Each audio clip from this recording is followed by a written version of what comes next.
I've got a little bald head, yeah. I mean, I've come to terms with it, and I'm happy living with it and stuff. Yeah. But, you know what? I reckon I should pop a little song on. Yeah. I'll tell you about my bald head after. I mean, if that won't keep them tuned in. I'm not a morning person. Are you not? No. So are you afternoons or are you... Sort of 2 years ago, last Tuesday. It was... it's a biannual event. How old are you now, guys? I'm 35. See, I'm 33 and I can go without it for ages, mate. You know, I went through a barren period. Yeah, but how's Suzanne on this? Well, she's kind of got used to it. It's like going out with a panda. I don't need to, you know, I'm alright, mate. I don't... You see, with me being bald, does that mean I haven't got enough of the things that make you want to do it? It means you've got too much, I think, doesn't it mean it's an excess of testosterone? It's quite virile, isn't it? Yeah. Oh, really? So have you got kids as well, Karl? I've got no, I can't afford that. Well, are you married? No, just long time girlfriend. I don't know what it is, I just think, it's just getting older, isn't it? I mean, I've been with her for 11 years. That's a long time. And, you know, like you say, you do it a lot and that, and then you just get bored. It's like anything, isn't it? It's like a new... It's like an Xbox or something like that. Or something, isn't it? It's like an Xbox. Yeah, you sort of like, get one for Christmas, or Demon, or Stretch Hulk, or whatever you get for Christmas. Yeah, you mess about with it, and, you know, 2 weeks into January... Then you end up just playing with a box. We're talking about bald heads. Yeah, we're talking about your bald head, weren't we? Well, we're just saying to you, like, you know, you've got, you know, good head of hair. Yeah, I hope I never ever go bald. I would rather get a terminal illness or have my arm cut off than lose my hair. Why? Just I like having hair. No, well, I did, but it's one of those things, isn't it? You just get used to it. It's like, well, I've got a bald head, there's nothing I can do. Yeah, I suppose you've got to have a zen attitude to it. You've got to have one of a detachment. You can't be attached to your hair once your hair is no longer attached to you. No, not really. Didn't you used to have, like, what you were saying, your hair weren't very nice anyway? Well, I used to go to this, you see, I think there's two reasons why I could have a little bald head, right? Yeah. Either, right, I did a 24-hour shift once, right, in some recording studio. Yeah. Why would that make you go bald? I don't understand. Because it's wearing yourself out, and it's the first thing that goes, isn't it? It's like, you know, when you say that, right, and it's all about looking after yourself, isn't it? And stuff, and people say if you don't look after yourself, your hair falls out. Yeah, they do say that, and I'm worried. This is quite late night, we're doing all the moans. Yeah, but the thing is, saying all that, I've never seen like a bald caveman. I think he wasn't getting all the right nutrients. Yeah, hold on, those cavemen, it's mostly drawings, isn't it? Captain Caveman, that's not too Captain Nice. Yeah, because they're depictions, I draw a bald one. You know, why would they do it? Like, they're not actual cavemen, are they? It's not like Captain Caveman's not real. There's only them ones that get preserved in ice once in a while. That don't happen that often. So I don't think that that's any evidence, really. They may have been bald cavemen. But go on, so you think it's 24 hours of stress? So the 24 hours of working. What were you doing? What was your job? It was in like a recording studio, right? And remember Smokey? You know that living next door to Alice. It was Blooming Hills Alice, right. Yes, I remember it. It was those sort of that band had a load of cassettes that needed making up. For some reason there was a rush on. Yeah. For that song. Very popular, as I remember. They wanted like 50,000 cassettes knocking up of, you know, Next Door to Alice. I can't get enough. And I wasn't allowed to go home until the job was done, right? And that's horrible. You should be working shifts, Carl. It should be like, you know, 8 hours, then go home. It's not like that in these days, though, is it? It's all about, you've got to get the job done, and you stay until it's done and stuff, and all that. You weren't like an assassin, you know, packing up cassettes. Yeah, but Smokey, they were big at the time. so anyway, so it's either that while I've gone bald, right? Or, right, I used to go to this hairdressers. And like today's hairdressers, it's not just about getting your hair cut, is it? You put nice little gels on your head. Nice lotions. They rub your head and get the hair follicles all something going. for the weekends. All that lot, right? Yeah. Which is good, and there's probably less bald people knocking about now. I don't know if there is. Well, I don't know, I'm just, you know... but you think that this barber, why? What was wrong with your trial? It was like a little shed, right, on a train station. I wouldn't want to get my hair cut there. But, you know, if they can't even afford good premises, they're running it from a shed on a train station. Yeah. Why go there, Karl? Just because I kind of felt sorry for him. It's like, well, if if you go to a barber who's operating... And every time a train came past, they had to stop cutting, because he'd have my eye out. It was sort of shocking and stuff. And there was one time, before, you go, you know, giving it a style. Yeah. And he said, do you want it washing? And I said, yeah, go on then. He said, right, just give us a minute, I've got to take these cups out of the sink. Oh no, cups in the sink. It was all cups in there and stuff. Probably putting out fags in it. And you know, and maybe a little bit of Vim to clean the cups. Vim! And that would have been... Vim cannot be good for your hair follicles. That's what I'm thinking. So it's either Smokey or this barber that was operating out of a love shack. Alright, I've got a new book out. I don't know if you want to buy it or not. I mean, there's a sale on, but that shouldn't make any difference, should it, really? You either want to buy it or you don't. Do you want to buy it? Why not? There's a sale on, you know. 3 for 2 offer at WH Smith. The only way to top up your bookshelf. A program called Penis Envy, right? Channel 4. The quest for penile perfection has driven some men to extraordinary lengths. Now, the programme is meeting Russian surgeons who chopped off man's bits and regrew it on his arm. The man who's... I've heard of wearing your heart on your sleeve. But wearing you. But you... Why has it got to be on the arm where it's on show? Exactly, or your hand maybe, or why not just put it where it should be? Yeah, exactly. You take it off and then put it back exactly where it was. It just stops us messing about saying, look what I can do. It's mad. There was a programme on TV the other week about the people about circumcision, and in America everyone needs. I don't know. Are you you know, with or without Karl? I've let no one near mine. It's as it is when I was born. Just been in the zoo, having a look around and that. Went into the aquarium. Mental the amount of fish that are knocking about. They keep saying like, you know, sea levels are rising and all this, and it's because the icebergs are melting. It's not to do with the icebergs melting. It's because there's too many fish in it. Do you know what I mean? Get rid of some of the fish, the water will drop. Simple. Basic science. There you go, there's a little fish. Another one, same as the last one really, just swimming about doing nothing. Pointless.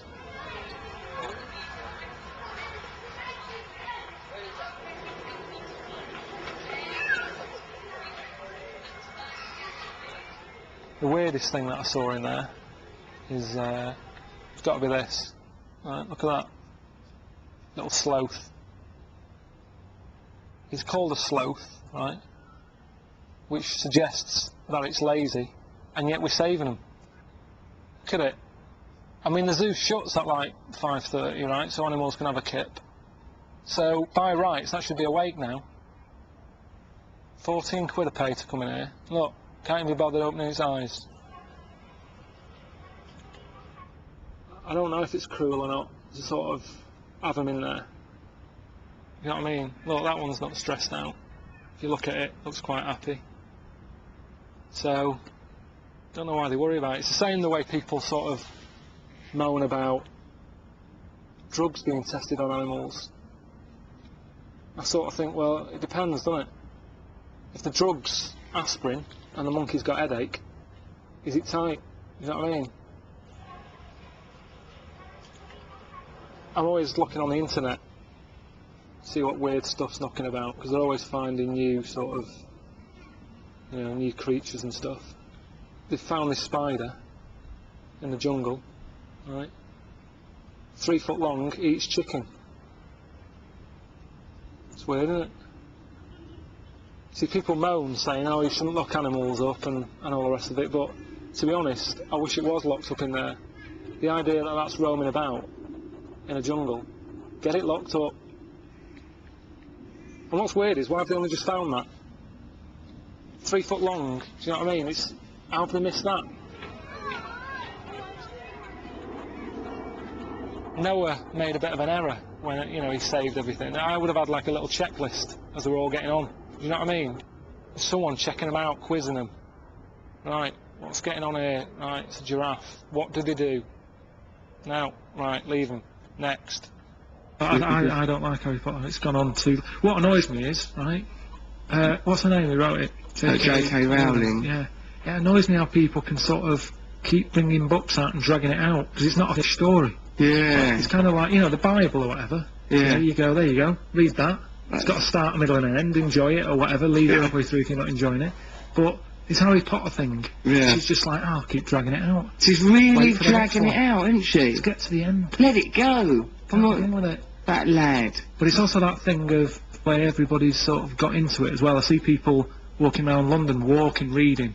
walking and reading at the same time, risk their own physical health just so they can absorb more Harry Potter. You can't be taking it in properly when you do that either. Of course they can't. They're living in a dream world. Because I saw someone doing that with that Hawking book, that Brief History of Time, and I thought you cannot be taking that in properly. I tried to look at that, like just sat alone in my room, I couldn't concentrate. If I was trying to deal with traffic, looking at tourists clustering around a trolley on an imaginary platform. Wouldn't go in, would it? I wouldn't have it done though. What? Having hypnotism and all that. Would you not? Nah.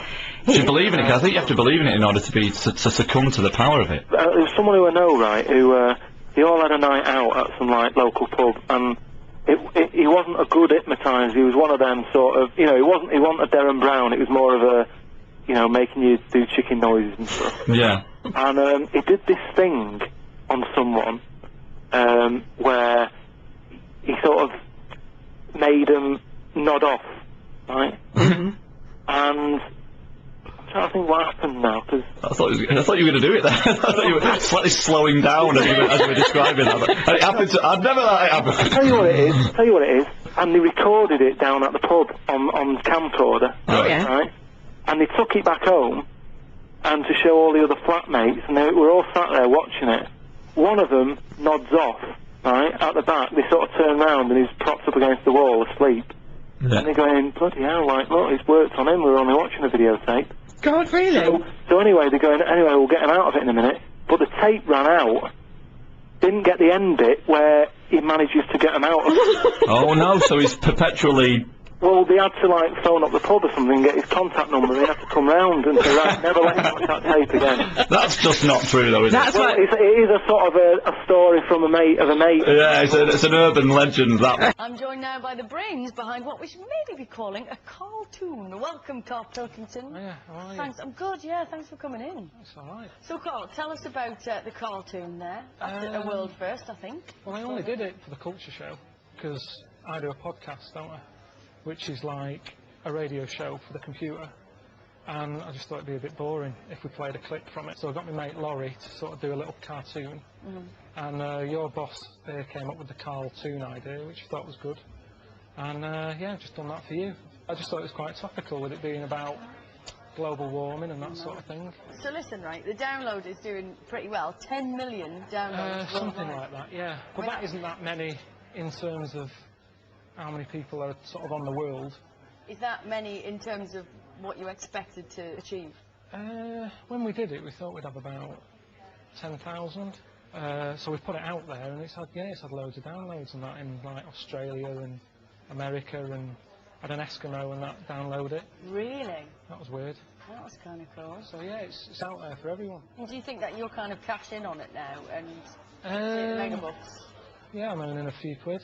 Not that much. Yeah. Because I wouldn't be here talking to you. Well, exactly. You wouldn't bother, would you? No. I read recently in The Spectator, they've named you as Britain's funniest man. What do you think about that, about your following, your cult following? I think it's daft. I think Ricky said that. I think he means, because he knows a lot of like comedians and that, and I'm not a comedian, so I think he sort of means, as a normal bloke, I'm the one who makes him laugh, probably. I mean, people think that you're sort of putting on a character, don't they, on the podcasts? You know, yeah. I've had loads of people asking me, what's Karl really like? Again, I don't understand that, because you must know people who are like me. Yeah. I'm not sort of... Well, I know you, Karl, so... Yeah. So I'm an example, and I'm not mental, am I? I don't know if that's a term you can use. Yeah. But I'm just normal. I just want a normal life and everything. You remain a bit of an enigma, really. I mean, even Ricky has never been round your house, has he? No, I don't want him round the house. Why not? Well, because we live in London, there's loads of cafes and stuff where we can meet. He doesn't have to come in the house. I've only got a small flat anyway. I was talking to him about it, and he was saying that it's become a bit of a kind of a chase situation between the two, but he's trying to find out where you live. And he chased you through the street the other day. He did, yeah. He was like, where are you going? I said, oh, I'm going home, which I shouldn't have said. Normally I sort of lie and say, oh, I'm meeting someone. But he said, oh, you're going home, are you? And then he said, I'm going to follow you. And I was like, no, you're not. And I looked behind and he was still there. So I started legging it, and he started legging it. And luckily I got away because I'm a bit fitter than him, and he was wearing shoes and I had trainers on. He said it was because your trainers on, yeah. Well, yeah, but also, I mean, it's clear that I'm fitter than him. I don't know what he's playing at. Drawing attention to himself. he's got too much time on his hands, hasn't he, really, now? So, I mean, he always calls me and says he's busy doing films in America, and oh, I'm doing extras, and I'm interviewing this person, that person, yet he's hanging around London, sort of hunting me down. Trying to work out where you live. Yeah, so don't tell him, you know, don't give him any information if he speaks to you. I won't pass it on, no. Cheers. So what's next for you then? I mean, apart from obviously trying to keep your location a secret. Do you know what? I don't know. Just whatever comes up, and I think, oh, that's interesting. We could give you, like, on here, Karl's Culture Corner. That would work. Reasonably illustrative. Yeah, do that. I'll do that if that's on the offer. And you could kind of go on a cultural journey. That would be good, wouldn't it? Would it work? Sure. Well, you do films with Mark and that. Yeah, Mark's got quite a bit of background knowledge. Has he? He says so. He seems to know a lot. Yeah. But then, you know, maybe all he needs is an inquisitive mind, Karl. Thanks very much. Well, hopefully, cartoons will become a regular thing. Cheers. Darren Brown's whole kind of like raison d'etre is to explode all the myths, so isn't it? That's what I quite like about it. Well, Darren. this is like name dropping a bit, right? I was out one night and he was there, right? Oh, you were out with Darren? Well, I was out with worrying. someone else and he was there, and I said, oh, you won't be able to get into my head. And he said, I bet I can. Right. He said, write down a number, right, between 1 and 30 or something, and he said, write down a surname, right, and I did that, and he said, right, we'll just have to carry on chatting for like 10 minutes, and I said, well, I'm not saying anything because I don't want to give anything away. So talk to the other bloke, right, so we're all sat there, I'm just sat there having a bitter and that, and 10 minutes goes by, and he goes, right, and he writes down all these numbers on a piece of paper. Right, and I was like, he's got this wrong, none of these numbers are my number. But it turns out that everywhere you went on the paper, like if you went across and added it up, it came up to my number. If you went horizontally across, like it's kind of like psychic Sudoku. Yeah, really, yeah, he's just really good at maths in a way that he obviously knew what my number was. I think what it is, I think the fact that he had to do something in order to get your number means that there was something infallible about the process and that it always would work. Did he have a bit of an aura about him? What? Well, you know, because he just a yeast infection. You know what he's like. No, but you know someone like him, because he does do these phenomenal things. Did he have that sort of presence? Mystic. Is the seventh son of the seventh son and all that, isn't he? Or something? Is he like a sorcerer? I don't know. He must be. I must have some kind of like lineage to get that. You don't just get born suddenly with these gifts, do you? But they do say like we've all got the sense. Yeah, they do. I think. But maybe this is an unused part of the brain. We only use 10% of our brains, apparently, according to Dianetics and all that kind of thing. Women use 10%, blokes use 1%. Oh, yeah, but we know what we use it for. But there's that one, isn't there, that they say that we've all got, that when, like, you're in a pub or whatever, and someone's staring at you, and you're not even looking at them, sometimes you just sense it and you look round and they are looking at you. Yeah. And they're saying that's, like, from caveman time. Talking of robbing and stuff, right? Go on. Seeing as you've opened up to a little bit of crime, it's like a confession box, isn't it? Yeah, that's easy. Do you know when you do that with a vicar in a little room and you I'm say, not Catholic, been up to this? I know. Well, I haven't done it. I've heard that they do it. Yeah.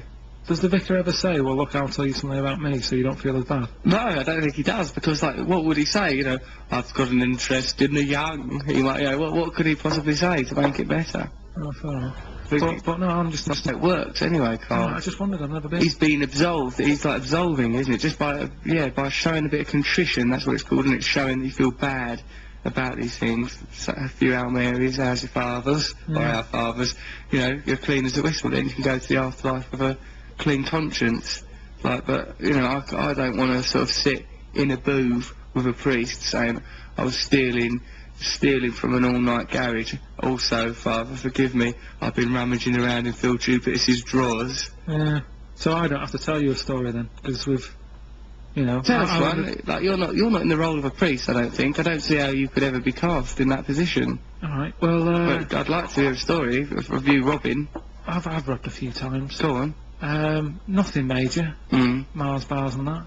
But the one that I was going to tell you about, right, my mum and dad, right, they've moved from Manchester, they've retired, right, in like country bit of Wales and that. Nice.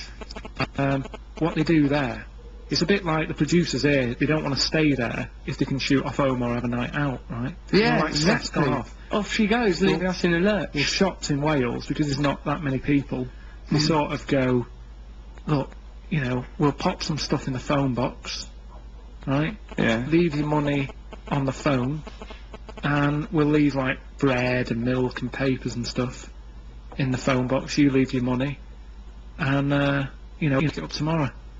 From being from Manchester and that was like that. What? That's mental. Yeah. Right? We used to just go. There was loads of stuff there ready for the taking. Just took it. Yeah. Oh, Karl, you exploited the trust of the people of Wales. Hang on, you've just told that, and I didn't have a go at you. Yeah. You will, probably because in the back of your mind you knew that you had these abhorrent crimes against the Welsh. My one, I didn't actually do it, did I? I didn't actually. If I come swaggering in here wearing Jupiter's G-string, then you would have the right to point the finger. Oh, I'm sick of this. Do you believe in ghosts and all that, Gary? I don't know. I've never met one. Oh, so, I do. but I'm not saying that they don't exist, but I've never woken up. Told Ectoplasm you is know something. about this one about close relative of mine who had a ghost in the house. Yes. But you've not. Have you experienced it though? Have you, Karl? Are you? When I was a kid, I sort of had a chat with one apparently, but I can't remember it. Did you? Yeah, I mean, when I was about 8 and I was in Cornwall, and I was sat on the edge of my bed having a good chat. Fratelli's Chelsea Dagger before this, The Feeling and Fill My Little World. XFM Drive Time. Time to welcome the man made famous by the Ricky Gervais and Stephen Merchant podcast, and formerly of this very station. It's Karl Pilkington. Karl, how are you? Been better, but yeah, I'm alright, yeah. You've had some kidney stones. 4 kidney stones. Yeah. I don't even know what kidney stones are. Well, that's the good thing, isn't it, about going in hospital and stuff. You learn a lot. Just because you sat there a long time waiting to be seen, and you're seeing like other people coming in with pains and stuff. Yeah. And you know, it's if you feel bad, you know, when you're in pain and what have you, it's not a good place to be because it's miserable. Everyone's moaning. That's why you can hear people groaning and stuff. And you sort of think, because I'm not groaning enough, I'm not getting seen. Do you know what I mean? The people who are really screaming, they've got loads of people running around them. But because I was trying to be good, and I don't want to stress the doctors out and stuff, I thought I'll just sit here and be quiet. But then I was waiting ages. But when you watched other people who were groaning more get seen quicker, Yeah, getting seen, I thought, did right, you not? Yeah. Yeah, I'll have a go at a bit of acting. I mean, How'd you get on? Didn't really work. And then I ended up getting I got a gay fella sort of looking after me. It was really good actually. If A anything. gay doctor? Well, like a gay nurse, and he was. How do you know he was gay? Just that they had that voice. Did that voice? What voice? That sort of voice that they do. That sort of. What? I don't know what it is. Oh, look at you. Are you all right? And all that. And they say that what they do, right, is like to get to the pain quick. It helps if they put. Do you know, like if you have an addict in? Yeah. It can take half an hour, right? But if you put it like up the, you know, the back bit, Yeah. it works straight away. So the gay doctor put an anodine in your back passage? No, this was the problem. That's That what would have I been more heard. evidence. Well, that's what I heard, and then when he turned up, I went, oh, hello, I thought, I bet I know where he's going to put the tablet. But he didn't, he gave us a shot of morphine. But, Where did he put the shot of morphine? In the arm.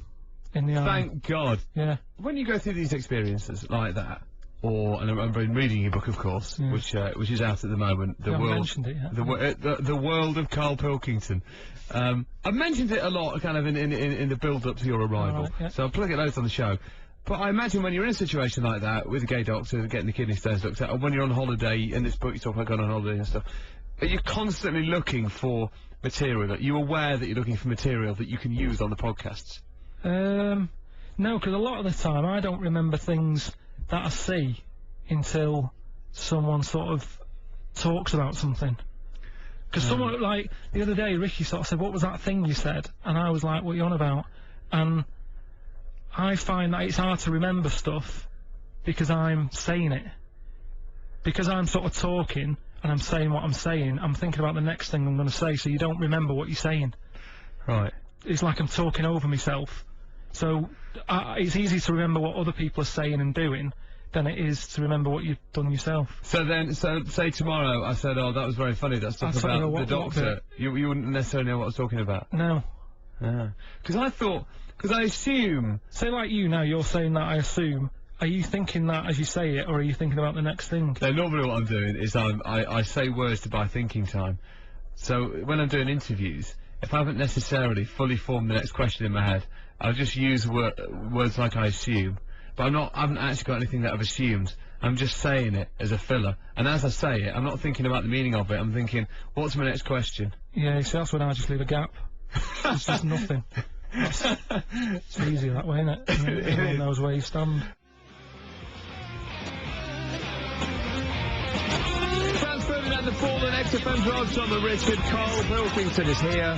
We were just talking about insects during that song, as you might well expect. Karl, it all kind of started here for you, didn't it, really, at XFM with the Ricky and Steve show on the Saturday afternoon, which I missed, if I may say so, for the record. But now your book is out, that's selling really well, so it's like #1 on Amazon. The podcasts are doing tremendous as well. I'm really pleased for you, by the way, but, no, I really am. But it's, things are going well. Yeah, I mean, everything I've ever done has always just been an accident. I've just bumbled along. And, you know, you're talking about, you know, me getting into insects. Attenborough can't have that much time left. So it's kind of, maybe, by some sort of fluke, I'll get into that line of work. I think that's a nice idea. I'd love that. And then what you do with the difference with David Attenborough is he's approaching it with all of this knowledge and all of the science. Yeah. But that's been done now. Well, you always need the science, don't you? But there's a lot of it out there. Yeah. It's nice to get a different angle on. Yeah. On insects, on moths. Yeah, moths. Anything. Yeah. But, I mean, with Attenborough, it'd be good if I could do it with him. So he's going, you know, here we have an amazing thing, and I can go, yeah, but is it that good? And then... What's the point of it? Yeah, and he can sort of fill in the gaps. Because there's so many. Have you been looking at insects, have you? Because I heard that you were talking about some insects. Well, I was. When we had Ricky on last week, we were talking about insects, specifically moths. But I have thought, and I'm being serious, and listened to your recent podcast, like the one where you said, because moths are blind, aren't they? Yeah, they shouldn't. If you've got wings, you know, you should have eyes. If you haven't got eyes, you shouldn't have wings. And I did think about that, and I thought, would you? If we had wings, there's no way I'd want them if we didn't have eyes.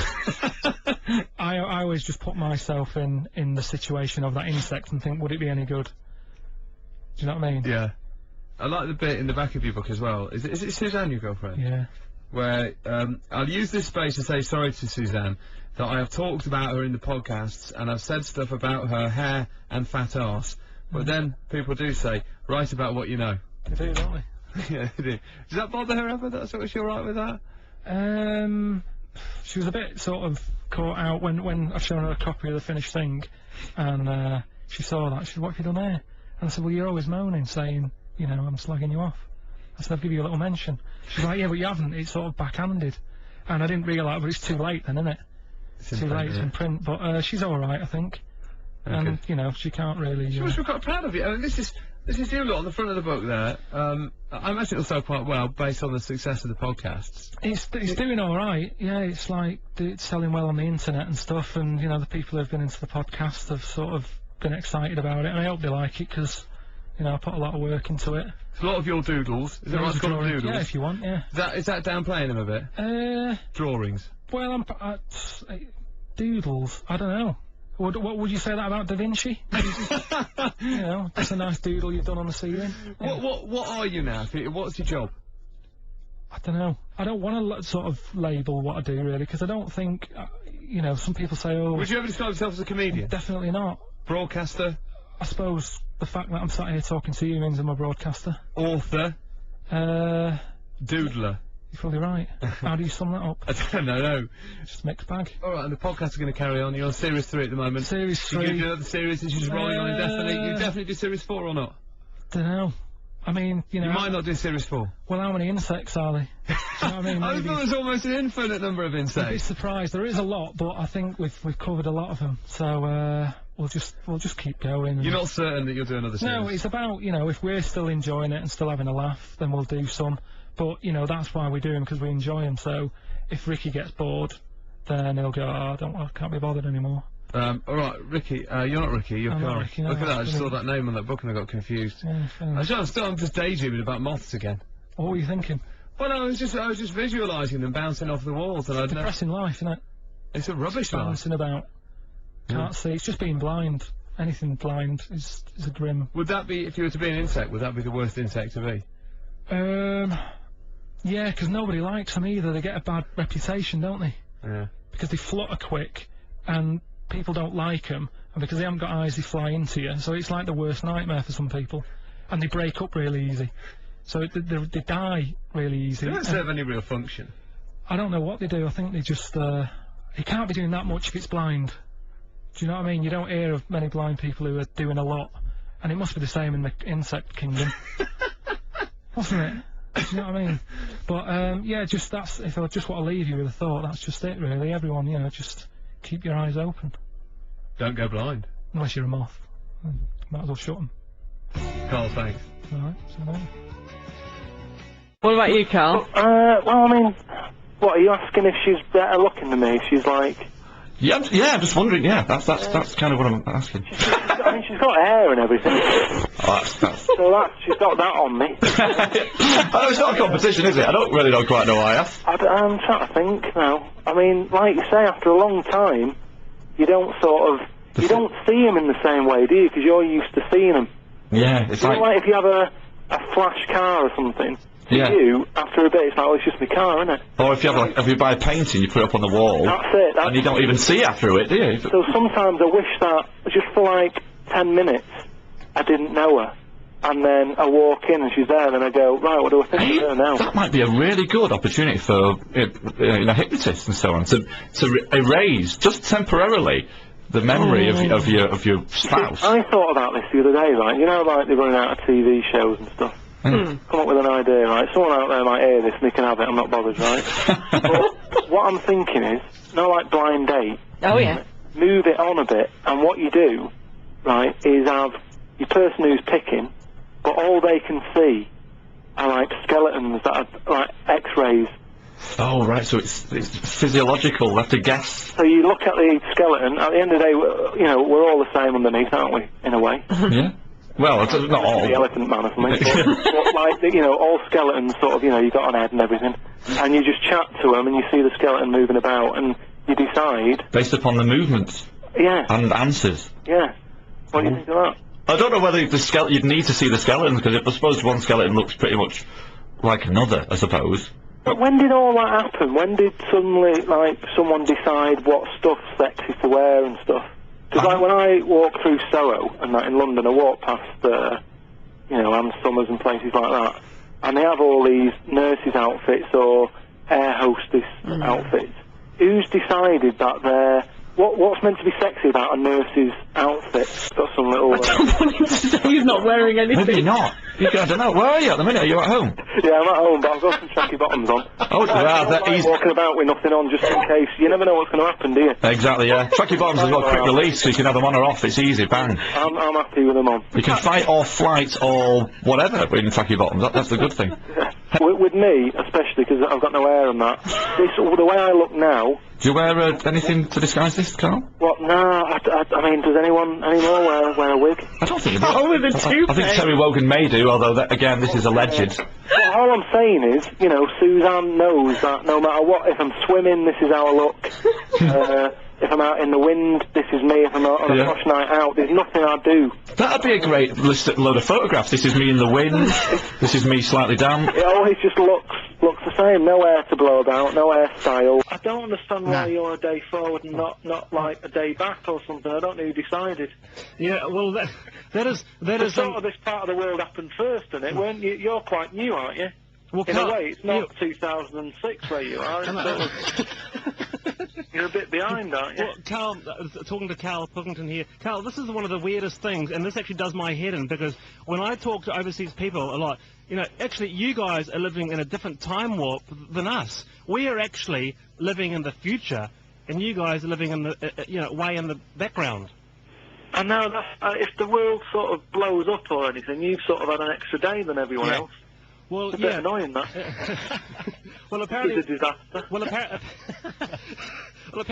apparently what happens, though, is that we actually get breaking news first. So, for example, things like September 11th, New Zealanders, because we're the first people to see the sun, we found out about stuff before you guys did. So I'm sitting... But in a way, though, I sort of think it's better to get news later, because then it's not as shocking. Yeah. Do you know what I mean? If you get some bad news, if you've been away on holiday and you get back and someone says, oh, your granddad's died. Yeah. When did that happen? 2 weeks ago. You go, and it's not as bad as if they said, oh, 20 minutes ago. Yeah. Because everyone sort of got over it a bit, and then, do you know what I mean? But I do. So I prefer sort of being behind, in a way. Yeah, but on the flip side of that, right, is that I will know news now that you have not yet known, Karl. So I can... Like what's going on? Well, you're just asking me for the City results. So... Well, you see, I can look up the BBC News right now, and I can have it ahead of you, and I can actually tell you what's breaking before you do. How freaky is that? So I can actually kind of show off. I can ring you up. Hey, Karl, guess what's happening down here? That's that. Hang on a minute, is that right? Yeah. Like, for example... So you're Yeah. Go on. No, like, for example, I can look up something, or something will be breaking here, and it'll happen, like, what, 24 hours before you do. I could ring you up and say, hey, Karl, guess what's happening in the world? And you go, no. You know? Yeah, but I don't want to know. Don't be calling me up with stuff. It'd only be good stuff, mate. It'd just be good stuff. I don't want to know sometimes. It's best not knowing, isn't it? I'm sort of working on something on that at the moment, sort of wondering whether you're better off being a bit sort of, you know, not knowing what's going on, not... Do you know what I mean? Sometimes there's nothing you can do. There's no point knowing about stuff. Yeah, I know what you mean, but at the same time, like, Karl, have you ever travelled a time zone? Have you ever travelled across time? What, do you mean just like going on holiday and that? Yeah. You don't mean years and that, you're just talking hours? Yeah, I'm talking hours. Yeah, I've done that, yeah. I don't like it. It sort of messes with your body, innit? It just goes to show that, you know, we sort of, see, I used to work nights. Oh, did you? Oh, yes. And the body's not made for that, is it? Your body sort of goes into a bit of shock and stuff, and we're all animals, aren't we? Well, yeah. I mean, you see, I hate working nights, you know, but the whole night culture is apparently, it's a totally unique thing. You know, you like a ghost to other people? Did you find that? You know? Like a vampire. Well, just, yeah. It's just not. So we weren't made for that, and especially like when I worked in radio, working through the night, it's like it's not worth wrecking your life for just playing records, is it? Yeah. You know what I mean? But no, it's a way to earn a living, isn't it? Do you miss that? Do you miss like doing the radio stuff, like XFM? Not really. I was there for like 9 years, and trying to move on. It just did me head in. I mean, anything you can have like a really good thing, but after a while you just get sick of anything, don't you? Yeah. But yeah, you were on. I've been with my girlfriend for 12 years, so she's got to start thinking about starting getting bored with her. But you were on such a great thing with Ricky Gervais and Stephen Merchant. How did you actually meet those guys? Can you tell us? It was just like you say. I worked at XFM, you know, this radio station in London, and then it was like my turn to work on a weekend show. Yeah. And they were like the latest things. They were like they came in to do a show, and they just said, right, it's your turn to work with them, to sort of work with someone. Do you know what I mean? Yeah. And I just was sort of forced onto them because they don't press the buttons and all that. They can't do any of that. They're the glory seekers, mate. So they just sit there and chatting, and that's how it was, really. It's simple as that. And then, as you as the button presser, did they say, "Oh, turn your mic on, Karl," or did you just turn it on yourself? Well, no, they'd be chatting when the songs are on and stuff, and then I'd say, "Oh, why don't you, chat about this or chat about that, or, oh, have you heard the news about this and you heard about that?" And they'd be like, "Why are you telling us? Why don't you just do it?" And I'd been on air before, but got fired from it when I was in Manchester. I was on a station up there, and I thought, oh, it's going to happen all over again. Do you know what I mean? I didn't want to go through all that again. You're kidding. And they just said, no, it'll be all right. It'll be all right. Just chat, and that's how it sort of came about. Unbelievable. Just quite a cheesy question, but Karl, has it changed your life? Like I said to you, it's Saturday night here at 7:20, and I'm staying in. So what do you think? But no, not really. I mean, it's sort of, if anything, it's more of a ball ache, because people think that, you're having a good life and all that, and, people say, oh, what do you get Suzanne for a Christmas present? And just because it's like a pair of shoes or something, it's like, you're a bit tight, aren't you? You get something flash, and so it's hassle. Yeah. But to be honest, people who come up to me and all that, they're all right. It's just mates always think, you made the money and all that. Exactly. Mind you, you know, the Guinness Book of Records for the world's biggest download podcasting, 8 million. That's just incredible, Karl. You know. Yeah, it's gone up now. I think it's it's up to about 10 million now. Oh my God. It's like, but the thing is, I mean, the Guinness Book of Records thing. It's the first time I've looked in it really, because you don't really buy it unless you're in it. You know what I mean? There's no need for you to sort of stay in one night thinking, who is it who's sat in a bath of beans for 17 hours? Karl, I need to know. Karl, this is it's so freaky you say this, because, you know, here I was sitting in the doctor's one day just 2 weeks ago, and there was a Guinness Book of Records, 1996. I was like, oh, I haven't seen that for a while. You know, and 1996? Yeah. And is that what it was? Yeah, it was. This is only 2 weeks ago. It was 1996 version. I thought, oh, a bit out of date, but I'll have a look anyway. You know? Yeah, well, it's the same sort of. I mean, it's all the same sort of stuff. And the tallest man, I'm guessing he was the tallest man in '96. But it's grown a bit since. Yeah. I mean, it doesn't really matter. How long has it been going for? That? Has it been around for years? It's been around for years. But it's the same sort of thing. It's got, you know, man with the biggest fingernails, and the tallest man. I can remember him, Robert Wadlow. Yeah, but it's all sort of. It's just a way of cheering up anyone who's a bit mental, isn't it? It's kind of, you know, you've got 3 heads, but good news is you're in a book. You're in a book. Yeah, it's an odd one. I mean, I'm into all sort of weird stuff, and I'll go to Ripley's Museum and stuff like that, and look at weird stuff, and that's amazing. But the Guinness Book of Records, I don't know. I think everyone can get in there if they can be bothered. Well, that's right. That's the thing, isn't it? That's right, because where I lived earlier in Dunedin, I think they tried to do the world's biggest pizza, and they failed. But yeah, you know, they wanted they just wanted to get in the book as a town. You know. Right. So that's what it's all. But I mean, are people bothered? I mean, would people be happy in that town if they had the biggest pizza? It's just, you know, it's God. Yeah. You know. Yeah. Hey, Karl, do you still keep in touch with Ricky and Stephen, just as friends?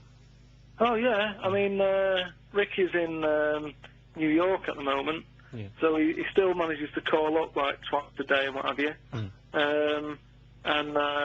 I mean, what happened the other week was he was chasing me through the streets of London, which was a bit odd. Because he doesn't know where I live, so he's been trying to find out where I live and what have you. And yeah, so he was chasing me trying to find out, but I outran him, so I got away with that.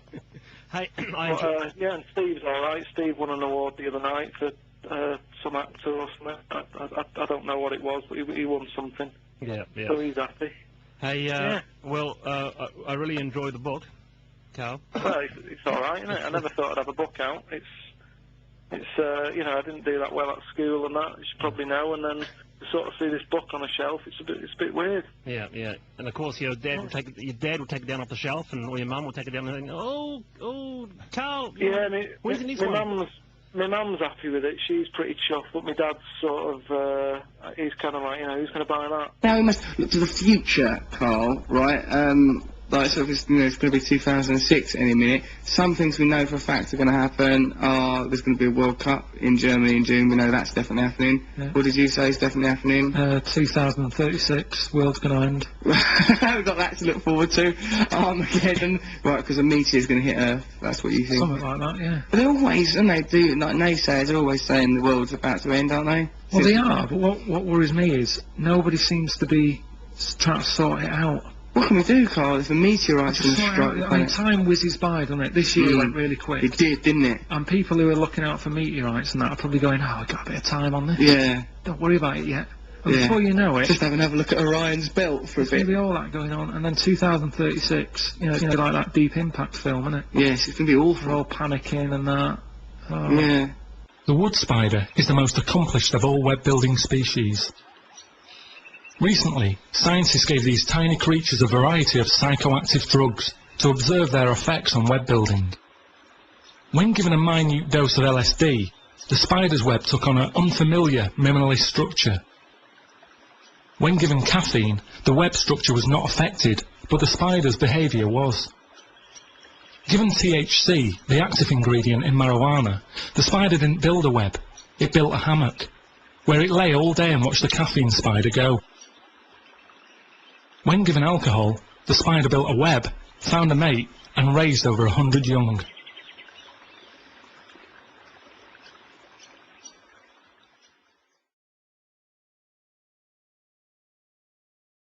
So it's the same thing, isn't it, as the sort of Shane Ritchie problem, though. He doesn't know what he wants to sort of own. Do you know what I mean? I like Shane Ritchie, he's a likeable fella, but sometimes I wonder if an alien landed and said, you know, as one might, and said, Shane Ritchie, what does he do? Or whatever, if they talk like that. I'd go, you know what, mate? I'd say, you've got me there. Yeah. I won't be able to help him, because he's kind of, is he a comic? Is he a singer? Is he an actor? Yeah. I mean, talent, and I'm not having a go at him for that. And you think, geez, what he's doing there, isn't it? It's like saying, yeah, I can do this, I can do that. What, you want water into wine? Yeah, leave that with me. Tell you what, though, what you need with that wine is a table. And here's a chair, and it's like, what? Hold on a minute, focus, for heaven's sake. Yeah, that's the only problem. But of course, this is just, I will point out, because we don't want to blaspheme, not during the Christmas period, that it is Mel Gibson's depiction of Jesus, rather than an objective or actual Jesus, who's never claimed to be the inventor of tables. Nor did Shane Ritchie, really. Shane Ritchie, I think, has had quite a focused career. Yeah. But I don't think I'm going to bother seeing it, because it's been out ages, hasn't it? It's sort of gone now, Let it go. And look, you're reading the Bible anyway, aren't you? So you can just get the information first hand. I mean, it is interesting, yeah. all different religions and stuff. Yeah. And about a year ago, right, I kind of thought, you know, people talk about it a lot, there must be something in it. You know, there might be something in there that I'll enjoy. Something to do a couple of days a week.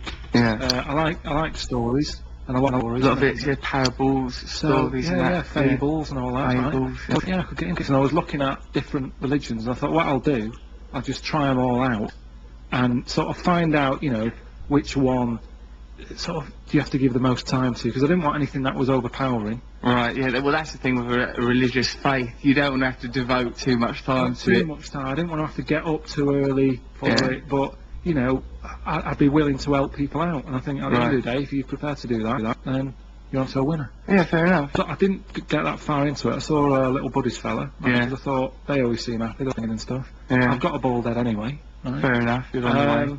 And I spoke to some fella on Oxford Street. Yeah. And he was little buddies bloke, and I said, all right. He was like, yeah, all right. But I don't know where he was from. He was from somewhere in the world where he can me and I don't understand him. Yeah, that could be where other than within the confines of your mind, Karl. Yeah. And I said, look, your religion and that, is it any good? And he gave me a plum. Right. But that's one of them fruits that you don't want to eat when it's from someone else, because it's too, do you know what I mean? It's you eat the skin. That's the problem. He touched it. Yeah. Did he not look clean? He did look clean, but it's sometimes, you know, you see films where they inject stuff into fruit. I don't think that's part of Buddhism. I don't think one of the tenets of Buddhism is inject fruit with an elixir to make people Buddhist. It's all about giving and generosity and spirituality, isn't it? I mean, maybe if you had grubby fingernails, I can understand your reluctance.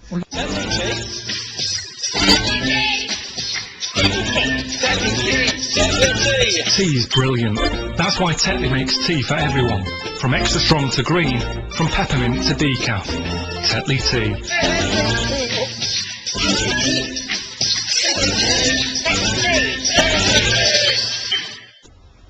It seems to be the trend at the moment for people to eat things that you shouldn't really be eating.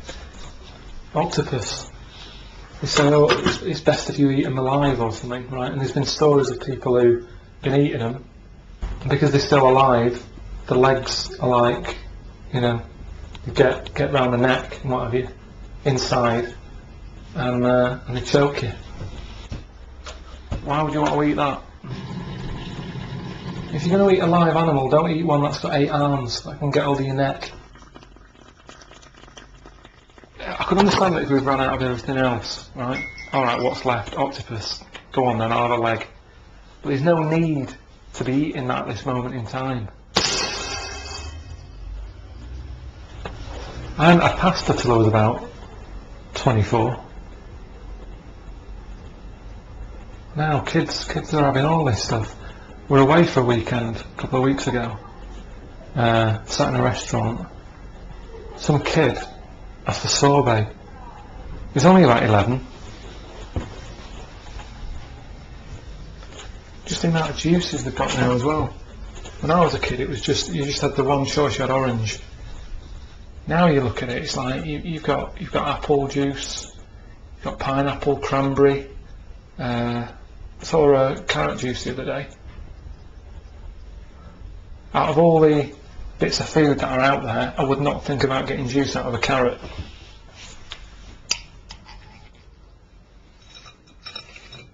People are always going on about that place where they eat dogs, saying, "Oh, that's terrible." That.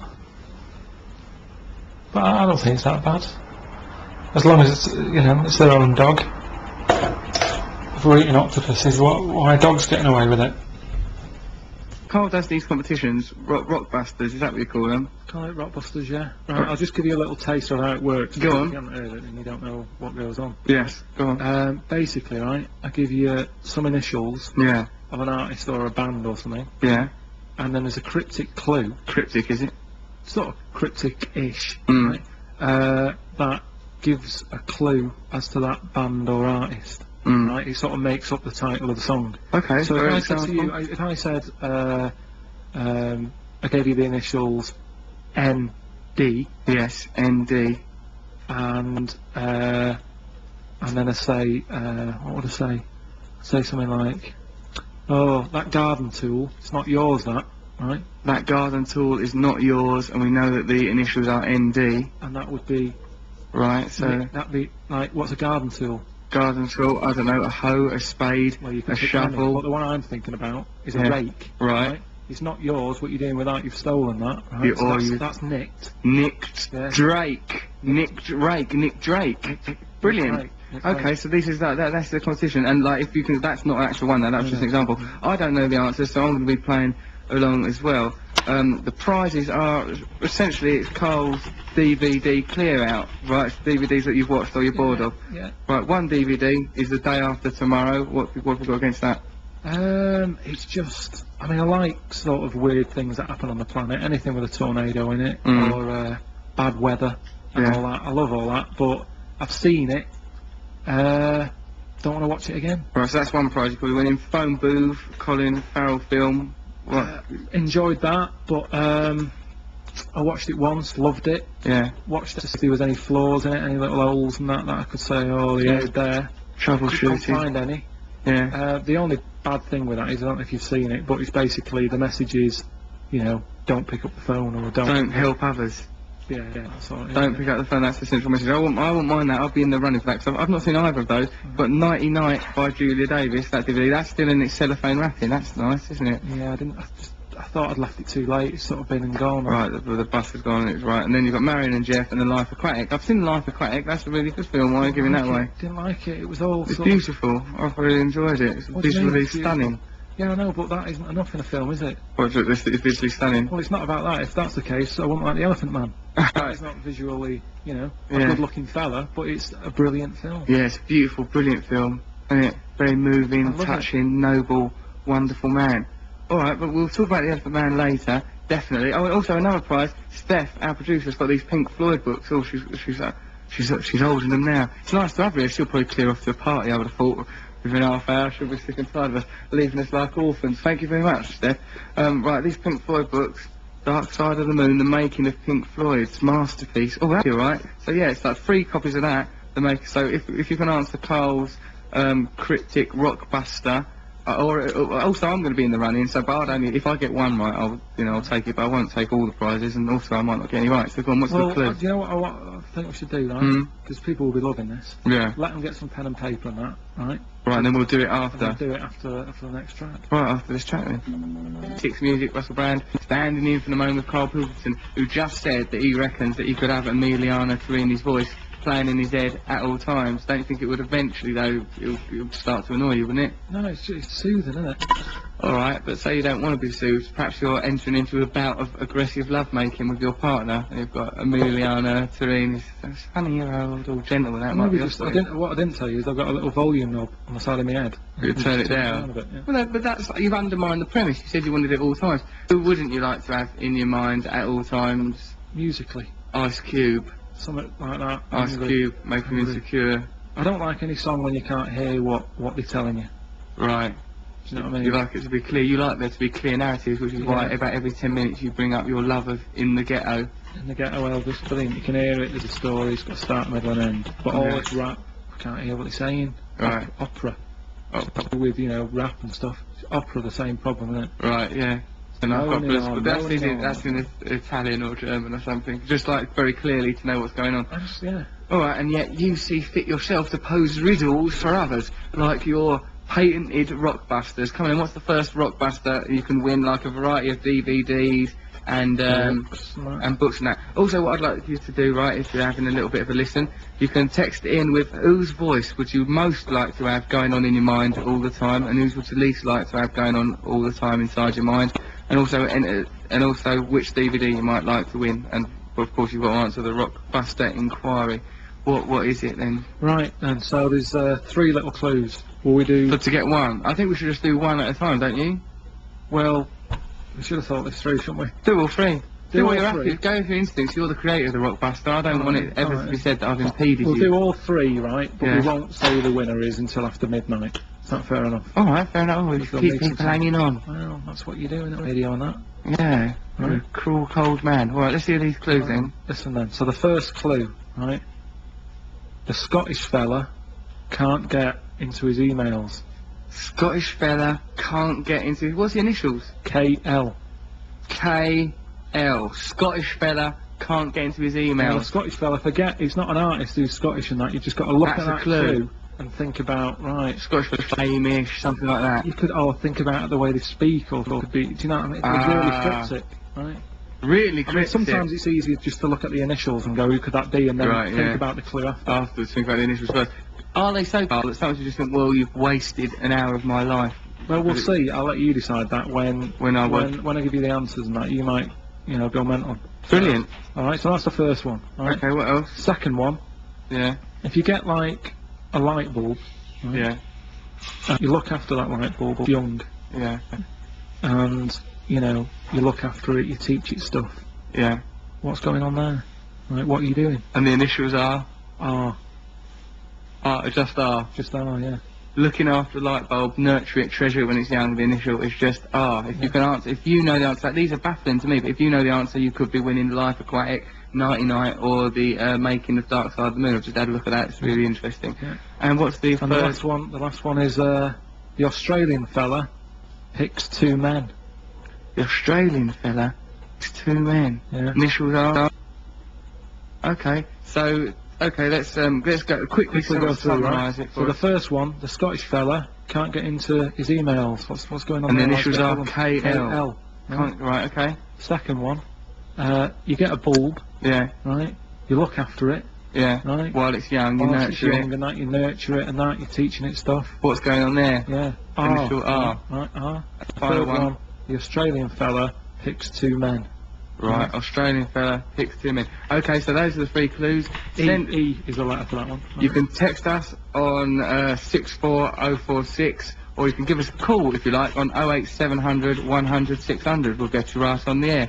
Or you can email us at russell.6music.co.uk. russell.6music@bbc.co.uk. There you are, it couldn't be less confusing. Hold on with that, whilst we're chatting and playing songs and that. And we've got plenty of songs to be getting on with. Midnight, we can just, pick out a winner and... We'll reveal the answers and let out the booty. Also, sort of perhaps text us, what artists would you most like to have inside of your mind at all times? And what would be the drawbacks of that? Surely there would be some problems. Let's get on the music show. So I reckon that you should think of some new ones and we should the prizes because they've come up with it so quickly. I know, but we've only got so... What do you want me to do? Go and see what the DVDs are? Go and get some more DVDs. Perhaps you could give up some of your shoes or something. Oh, just leave it. Listen, if you were getting into Buddhism, you'd have to renounce some of your material possessions. I don't think you'd stand a chance. That person offered you a plum, you thought he was a bit grubby, then you're clinging on these DVDs already working away. I reckon we should reveal the answers and you should think some more. You've got more of these things in your mind, haven't you? Yeah, but we haven't got many DVDs. Of course we have, we'll get more. I'll tell you what we'll do. We'll go over around Jupiter's desk, he's got all sorts of DVDs lying around there. We'll go and load ourselves up with Phil Jupiter's booty. Come on, right. Brian from Manchester, you were right. So go and say the clues, the first clue again. And you give the answer. Yeah, and I'll give the answer. Alright, the clue was Scottish fella. Scottish emails. What was the answer? Is Kenny Loggins. Kenny Loggins. Kenny Loggins. Correct answer, Brian from Manchester. I would never have got second one. Right, you get a little bulb and that, right? You sort of look after it, right? Yeah, when it's young and stuff, and you teach it stuff. Yeah. Right? The initial was R. Yeah. Raise a light. You raise a light. You literally raise a light. And what was the third and final one? The Australian fella picks 2 men. Picks 2 men? Him and him. him and him. I'll have that one and that one. Him and him. Him and him. Perfect. Well, Brian from Manchester, you were right. Ian in Scotland, you were right. Right, so send in, text us or call now, tell us what, you can both have a copy of the Pink Floyd book, but then we've got to divide up phone booth, nighty night, day after tomorrow, and Mary and Jeff between you. Do you know what, right? How about this? How about this? Yeah, well, they do a playoff. No, what I'm thinking is, why don't people make their own, Yeah. send them in to us, And we'll do them. and we'll do them? Right, oh, we'll challenge it. Well, like it's a two-way street, Karl. Right, you send your ones in to us, but we want prizes off of you. And the only thing I understand is kissing from good-looking women. With Vodafone, the internet is now truly mobile, so you can make use of every minute of every day. Vodafone, make the most of now.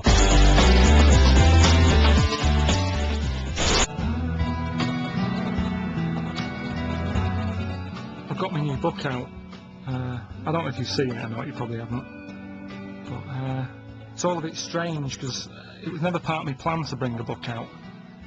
But now that it's all happened, it's all a bit of a worry, really. It's a bit weird, you know, I don't sort of consider myself a proper author. You know what I mean? When you sort of think about authors, you just think about brainy people and, you know, people who are good with words and that, and I'm not. It's called Happy Slapped by a Jellyfish. I know, I don't know what I was thinking, to be honest, but it's too late to change it now. He's an idiot. He shouldn't have a book out. I mean, that's why it's weird. I mean, he's never read a book. He didn't go to school, but he wandered round experiencing stuff. I don't have my book in here. This isn't the sort of place they'd bother with mine. Well, it's about holidays. My book's about holidays, and I've been on quite a lot of holidays. The girlfriend's always booking them. I don't really want to go most of the time, but she books them and I don't want to be left on my own at home, so I tend to just get dragged along. There's just a book for everything, isn't there? Everything's been written about years ago. Write about anything. Has anyone written about it before? No, they haven't. There's no look. What are the chances of coming up with something new? My book might annoy other authors. Not people, but authors, because I'm sort of joining their club. Do you know what I mean? And do they want me as a member? I thought, well, there's only one way to find out. You know, go along to Cheltenham Book Festival. It's one of the biggest book festivals in the world. All the big authors go there, all talking about the new books and things, so I thought I'd take mine along, get a bit of advice. Do you think if you saw that on the shelf, would you sort of go, oh, that looks interesting? Yeah, I would. It's not so much, you know, what the critical reception of your book is. It's how many units it shifts. You're sort of measured by the yard, really, in terms of, and that's books laid flat. That's not one on top of the other. It's books flat. When you're bringing a book out, the publishers say to you, right, we're looking at about 224 pages you've got to fill. So straight away, that's like, oh, how big's the font? One way to fill all the pages, you know, without having to write stuff, is use pictures. When I'm going on about Lanzarote just, you know, being this sort of grey, horrible place, they'll sort of go, it's not that bad. But if you show them a picture, they'll go, God, he's not kidding. And it is grim.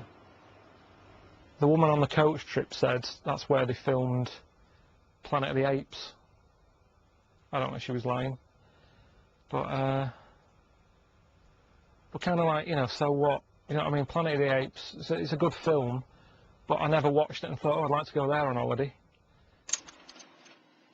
At the risk of sounding pretentious, I think a true artist sees the world differently, and Karl sees the world differently to everyone else. You know, he sees something that you don't see. I haven't got loads of qualifications. You know, if they read this book, they'll see that there's not many long words in it. Right. And they'll just be, I don't Happy think... Slapped is one of the longest words I've ever seen on the front of a book. First of all, don't care what other authors think anyway. It doesn't actually matter. It's natural, though, isn't it? You Well, I don't know. You know, what you want is readers. Did your editor at any point say, Karl, that word is just too long to be on the front of a book? as is the word Pilkington, which... But I've got to have my name on it.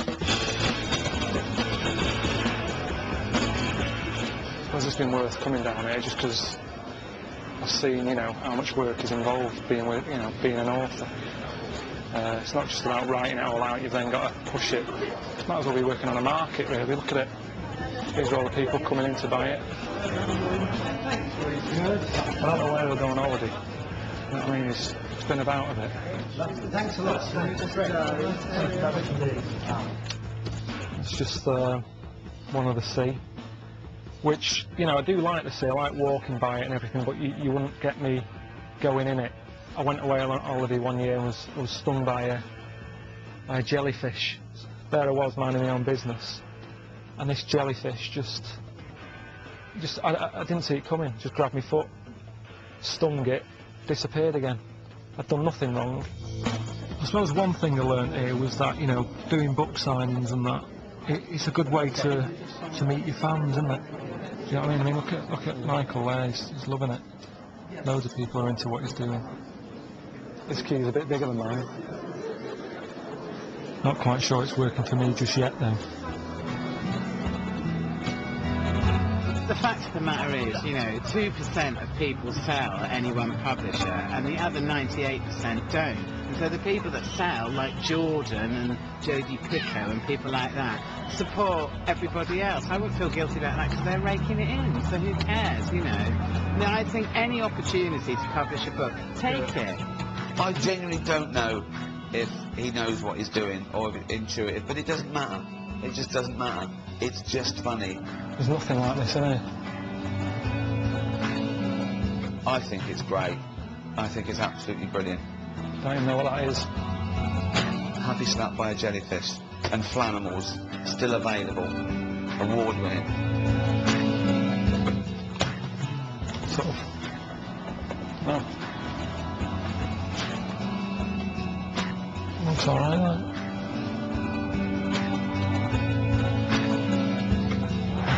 I don't know how you get all these... where's the room in your head, right, where you're keeping all these words? I cleared it out of a big blaze of heroin throughout my teens and 20s. I'll tell you, right, I got a new phone the other day for Christmas, treat myself. What, you bought it for yourself? Yeah, just a new little mobile. Mobile, right? yeah, okay. And it's got that predictive text on it. Yeah. Right?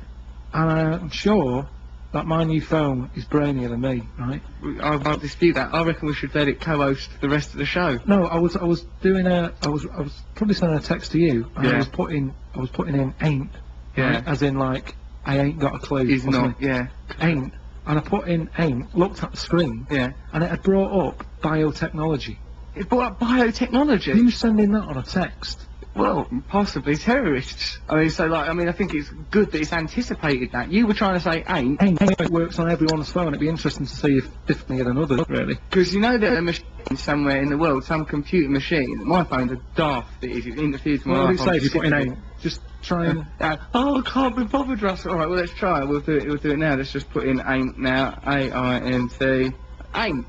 You see, what's probably happened is it's got used to you. It's got used to me doing it. So hold on, now it's time for this. Core blimey, I'm ever so lonely, so I am. What wouldn't I give for the company of a lady or so? I don't know, it's just predicted my whole mood there, just from that little bit of information that it got then. Hey, what was I going to say about phones and technology and stuff like that? Oh yeah, right, there's a machine, do you know that there's like a computer that listens to all our phone calls and all of our texts to make sure that, you know, because it's sensitive like crime and terrorism, so if you send a text message that says in it, something like, if you send a text message like, if it said like a bomb, communism, those are all buzzwords that mean it would alert this good thing, and they'd say, hello, someone's sending text messages here that are of a dubious nature. So be very careful if you send text messages that contain that kind of information. I don't think I need to worry. Why? Because you don't send that. No. I suppose if you're sending a text message that says, get me some cocaine, I need it to get the confidence up, I've planted a bomb.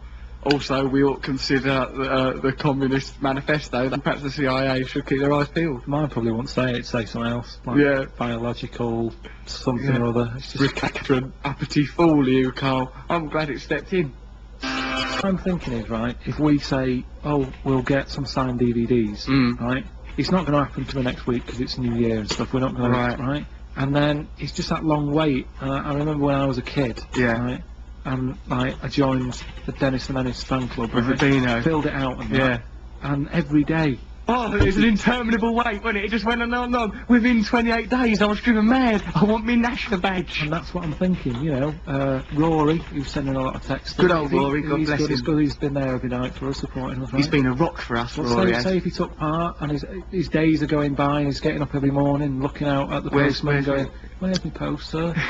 Like he goes all Dickensian. "Excuse me, has there been any letters in the mail for me?"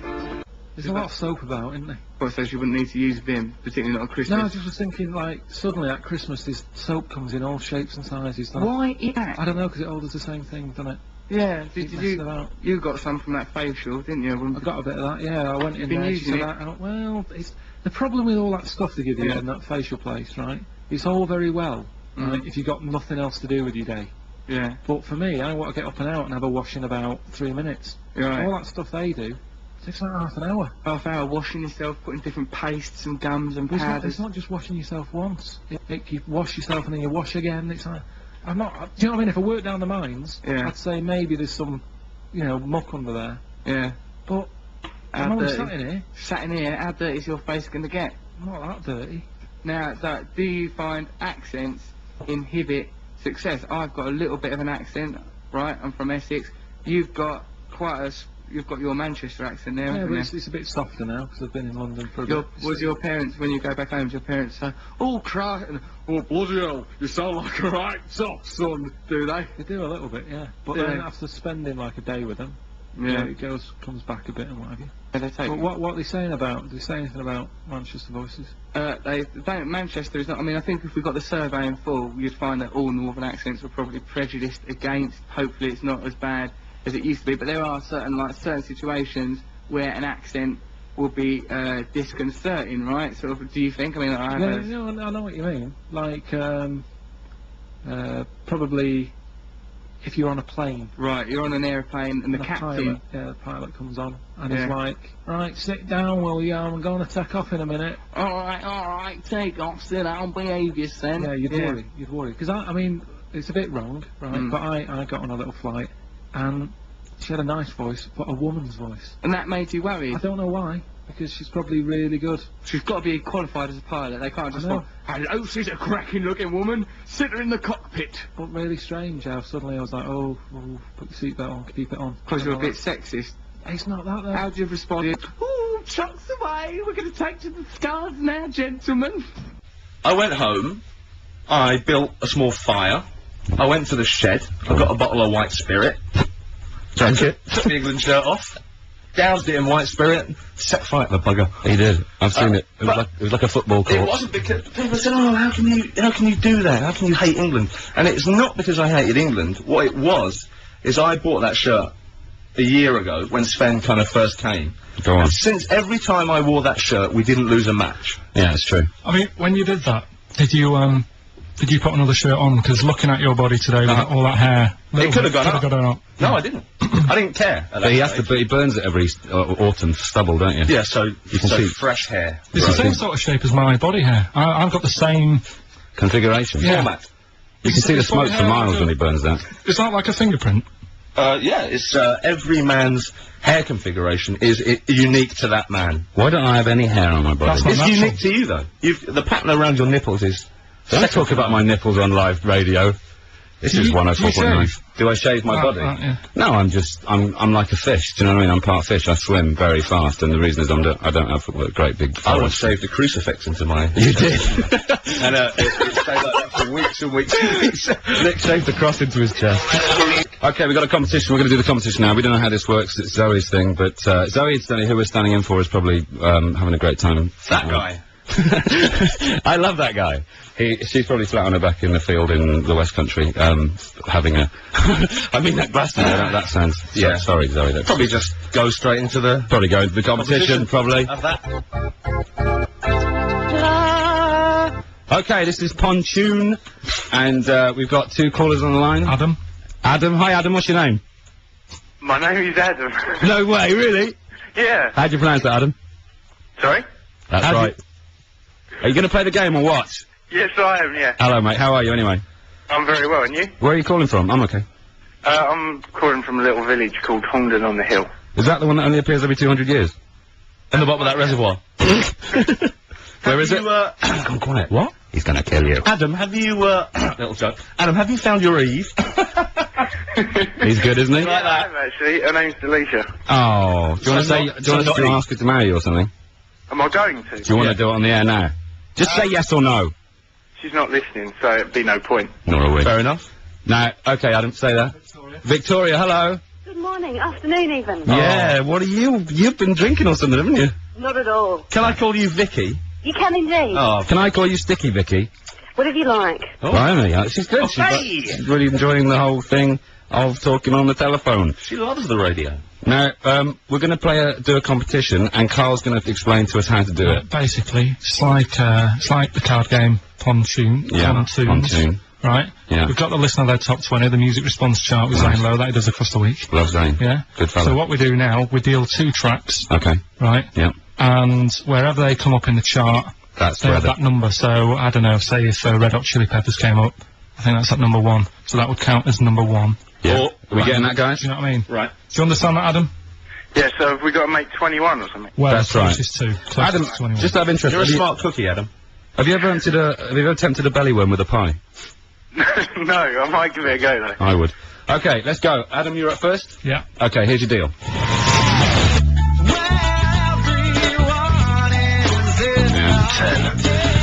10, I think it's listed 10.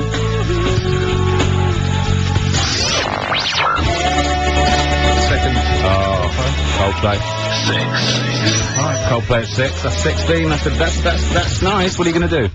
Well, we go to the next caller now, don't we? Oh, do we? I think so. That's our Pontoon. I don't know what I'm doing, Karl. I've just walked in. You know. Where's the stick and twist element of this game? Because you deal the other 2 cards. And then they get. Oh, and then they compare. Ah. Do you know what I mean? All right, Vicky. Yes, hello. Are you there? I am indeed. Are you listening? Yeah, he's got 16. Correct. Well done. Excellent. Let's deal her cards. Let's deal her cards. You ready?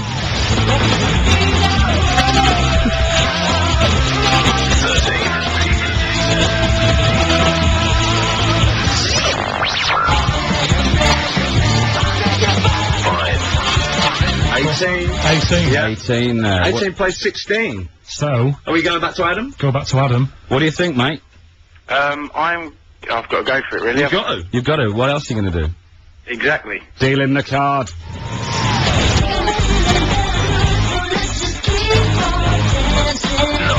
9.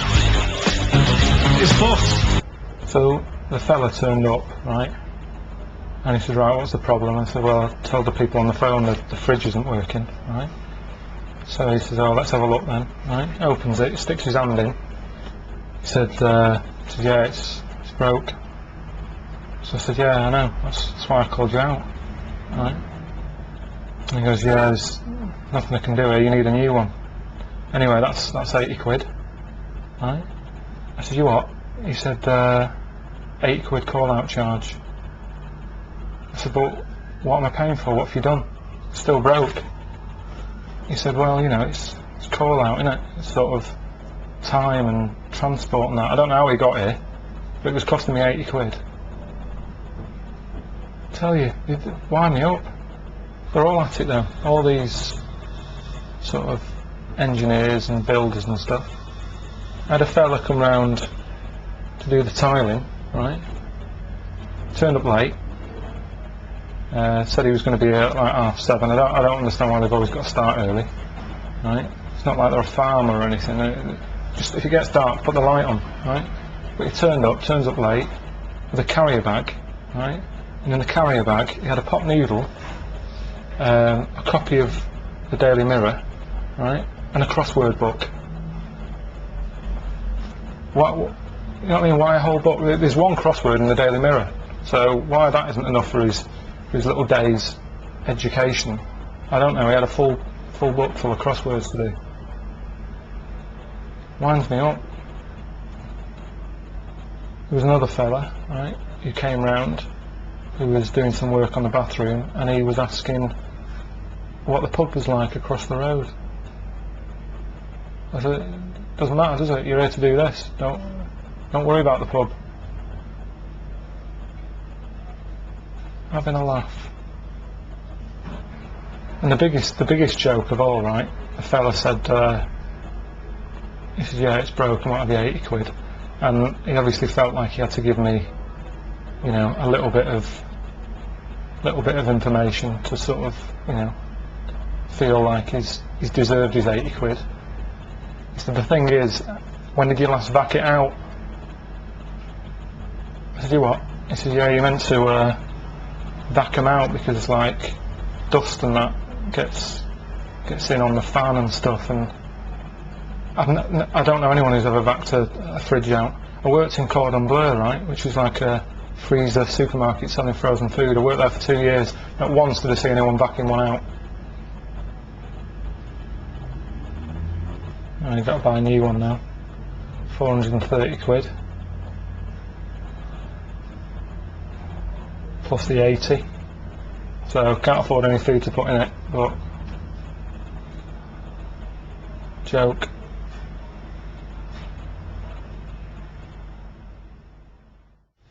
Right then. It's just gone 7 o'clock in the morning. Bit of an extra update for you. You know, I said I'd ordered a new fridge, right? They said they'd give us a call an hour before they drop it off. Didn't get a call. Driver turned up. Forgot his phone, so couldn't call us. And he says, I said, oh look, it needs wiring in and what have you. It's got one of those fancy plug things. He said, oh, I can't do that, mate. I'm a delivery driver, not an electrician. Brilliant. So I have to do it myself. Unbelievable. Does Zoe ever do the show topless? Like we are? Yeah, I don't know. He's not in here with that. Cause What about Rick? What about Rick? What about Rick? Does he ever get his boobs out, Karl? He doesn't. I mean, you're moving about quite a bit. He tends to come in, sit down. That's it. He doesn't move for two hours. He's a very stationary man. Yeah. Yeah, but he's got a lot in his head. Do you know what I mean? There's a lot going on. Up you there. can see that. He plays the fool. He clowns around, but it's like a machine. Sometimes, if the brain's big enough, the legs stop. Exactly, they do. He actually can't stop. think and walk. That's a great shame for you, Ricky. Well, there was some story the other week. It reminded me of your thing because some bloke was. Reminded you of Nick's thing? His winkle. Ah, grow up. But are you going to talk about the guy with the table leg in the bag? No. This is one where a bloke thought he had a gun. He was in America where they've all got them. Yeah. And so he thinks I'll play a joke on my missus. So he shot her in the chin. So he's in the kitchen and he hears her come in. So he fires a shot. And then he fires a warning shot off into the air. He gets all tomato sauce and puts it on his head. And lies on the ground and doesn't move. No. She goes absolutely mental. Oh my god, I'll call the police and stuff. Go on. They turn up, he stands up and said, oh, I was joking, and he got life. No way. Got life for messing about. I've nearly killed a man. Really? Yeah. Nearly. Did you? Yeah. How? I was on holiday. And I was in Wales, messing about. Just back away. And I stood on this cliff, picked up a big slate, and chucked it off the cliff without looking what's down there. Just thinking, what the hell? Yeah. A lot of slate in Wales. Yeah. And as I threw it and I let go, I saw this bloke walking his dog. Oh. And I got that thing that you went before with the gun, the sort of and it missed his head by about that much. And No way. I just think You could have that killed could have him. changed my life. Yeah. That could have changed your life. And his. Well, yeah. Could have ended his. What about you? How old were you? 11. Well, when you're a kid, you don't think about stuff like that. It's true, eh? Yeah, it's true. No, it scared me. No, and did that incident affect the rest of your life? Did you not muck about as much? He doesn't chuck slates For off cliffs about anymore. 5 minutes, and then you sort of forget about it, don't you? And move then on. you actually killed And a you man. start with going it. mental again. I think holidays are pretty stressful. Because you always sort of end up doing stuff that you don't really want to do. It's just that suddenly you've got sort of free time on your hands that you're not used to. Last proper holiday that we had, right, went to Lanzarote, and it's sold as Lanzarote, the volcanic island, which isn't a great nickname to have, is it? You know what I mean? Might as well have Lanzarote, the disaster zone. Welcome. Right? But, spent the week on coaches, going around looking at, like, different volcanoes. And none of them are active. So basically, spent time looking in big holes. Britain's too expensive though, isn't it, to sort of have weekends away and stuff. At some point last year, we went away somewhere and ended up having a walk around this sort of seal sanctuary. 14 quid. They weren't doing anything, because they're ill. They weren't jumping through hoops and all that. They were just floating about, hardly moving. 14 quid.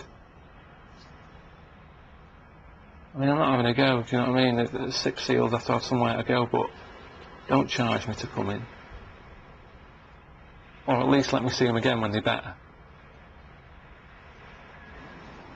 I think the best place I've been is Rome. It's pretty amazing. Just the amount of old stuff they've got. You know what I mean? Every corner you turn, it's like, oh, look at that. That's old, isn't it? But then again, that's the problem with it as well. Because once you've been, there's no need to go back because nothing changes. Do you know what I mean? Once you've seen the Colosseum, they don't do it up. I think it's clever though how Rome have managed to do that. They've kept basically what is a load of old stuff. Right? There's no overheads. Just leave it. The older it gets, the better. And yet people are paying to go over there and have a look at it. Whereas if the Colosseum was here, right, you'd have people saying, oh, that's a mess, get it knocked down. We're talking about going to the moon, trips to the moon, that's what they're working on. I don't fancy that. I mean, at the end of the day, there's nothing there, is there? I mean, Neil Armstrong, that spaceman, he's been, hasn't he? But he hasn't been back, so can't have been that good. At the end of the day, it's just one big rock. You might as well go to Lanzarote, if that's what you want. But what? So are you saying if you put me in a room, right, and I was put in this room for whatever reason, I don't know why I was put in there, right? Well, there's then I come to out, get you out of the way. well, like, you know, so time's gone by. Yeah. I haven't got a diary on me, and a watch. Yeah, So and then also you can't see the window. There's a windowless room, so you can't see night, day, and keep some sort of record. You're in a windowless room for a month. Right. And then like, they let you out of that room, they go, what day is it? You know, I think you would intuitively know. That today was the day after Boxing Day. I don't think you'd know it was the day after Boxing Day, but I think you'd go, I think you'd think that it was Sunday, like, you know, because days have flavours. That's what I'm saying, like, that days have flavours. You could say, oh, Wednesday, that's not got a particular personality, but it is different from a Thursday, isn't it? I just think, like, that this Christmas period, Christmas Eve, it takes away, oh, I don't know what day it is, literally not knowing what day it is. An old person, do you know what I mean? We're like, sort of got no routine. Well, can't we get rid of this week anyway? Just bin it. What, just go, it's Christmas Eve, it's Christmas Day, it's New Year's Eve? Yeah. Well, no, not even New Year's Eve. It's sort of like, you know, it's Christmas Eve, oh, it's really Christmassy and that. Oh, Christmas Day, oh, brilliant, look at me presents. Oh, it's a new year, let's get going. No. Why are we messing about for a week? Well, because we have to stick to the calendar. Yeah, but that's what I'm saying though, bin it. We've moved on, everything's moving on. Why have we suddenly got this thing about sticking with a calendar? Well, alright, there's the astronomical movements of planets, but there are people that suggest that we should move to a decimalised calendar, whether it be 10 months a year, 10 days a week, 10 hours, that be just simplified like that. I mean, maybe, like, we could try that. So we are going to do it then? Well, I don't think they do. I don't think there's any weight behind it. I don't think it's going to be administrated, Karl. Well, you just said you're thinking about it. I'm saying it's a theory. It's a theoretical idea. Like, you know, it's like, you know, if a tree falls down in the woods, no one's actually going to ever, you know, never know. It's just a theoretical notion, isn't it? It's not. Well, this decimalisation is something that could get weight behind it if it had enough support. I mean, if people were going, yeah, we would like that. There's people that are dedicating their lives to it, saying, like, let's bring about rid of this week. They're not behind you on their getting rid of this week thing, but they think that we should decimalise everything. 10 hours a day, 10 days a week, let's live like that. Yeah, but then you'd have to think of whole new days. Oh, Monday, Wednesday, then you'd have to looping day. You know, you'd have to think of new days. You know, it's going to be difficult to initiate. I don't understand why. It's a bit heavy, this, isn't it, for this time of night? I understand when you say 10 hours a day. Yeah. I can see that's going to be difficult. I mean, I think it would have to be subdivided because it would have to be around 20, wouldn't it? 'Cause otherwise the day would end. I don't understand, because you've got to have a sleep. Yeah. Because for us, you know, you're going to be extra tired. Actually, maybe you just sleep for one of those days. Like, you know, every other day you sleep that day. Yeah, that's what some they of do the days in Spain, isn't it, or something? Well, you know, they have siestas. You know, they don't sort of just kip for entire days. You know, they just have the occasional rest. But what I suppose I'm saying is that, like, that there's nothing absolute about the calendar. We could just, you know, we don't have to. It's been made up anyway, hasn't it? At some point it was made up. I mean, there are probably inner tribes untouched by civilization that just would laugh at the idea of Wednesdays. They would scoff. Wednesdays, they'd say, just let it go. There's some fellas in Papua New Guinea. Yeah. Who do that. They don't have if you got them a diary for Christmas, they'd go, what's this? This is risible, they say. This is mocking our culture. Yeah, they don't use it. They just cast it away, just going, and they're probably all the happier for it. Here, look, we got a text, Carl, it says, ear Russell, where it's spelled ear like ear, luggo. Who sang a song with the lines, bring back hanging, bring back hanging, bring back hanging, repeated 3 or 4 times? Is it Nectarine number 9? That's from Stephen Jack from Barrow. Well, like, I don't know. Do you know? Let's pop it out there. That's out there now, isn't it? That bit of, like, if you know the answer to that question, could you perhaps you can assist? Yeah, text us 64046. Is that the number? The answer 64046. Yeah. Yeah, text us. But also, you know, anyone who knows anything about you know, diaries and stuff. So yeah, this decimalisation thing, whether or not it would be a good idea, like, to simplify things, you know, like, sort of how, like, we have to, you know, we can meddle with time. Firstly, there's Doctor Who, he's a Time Lord, he meddles with it perpetually. Then, like, you know, we do have the clocks go back an hour, clocks go forward an hour, that sort of thing goes on all the time, doesn't it? So it's not like time cannot be tampered with. Well, that's farmers and that, isn't it? Yeah, it's for the farmers. I think. I didn't realise that farmers had so much power. Like, you know, sort of like it's very. What is it? Because the farmers don't that when it's that dark. Yeah, but can't they just, I don't know, buy them a torch or something? I don't understand why everybody's got to change just because the farmer's getting up. Yeah, because what if the farmers start making greater demands, like, right, I think everyone should wear spangled leggings throughout the spring. Like, well, the farmer said it, get them on. Get them leggings on. Yeah. The farmer has spoken. Who is the farmer? See, I used to always think that time thing, you know, like, right, put your clocks back or whatever. Yeah. I thought that was invented for, like, watchmakers. Because how would it benefit them? Because a lot of people break the watches around that time of year where they're trying to reset them and stuff. Right? And so they're guaranteed a better work. She's putting a coat on. She's the other side of home.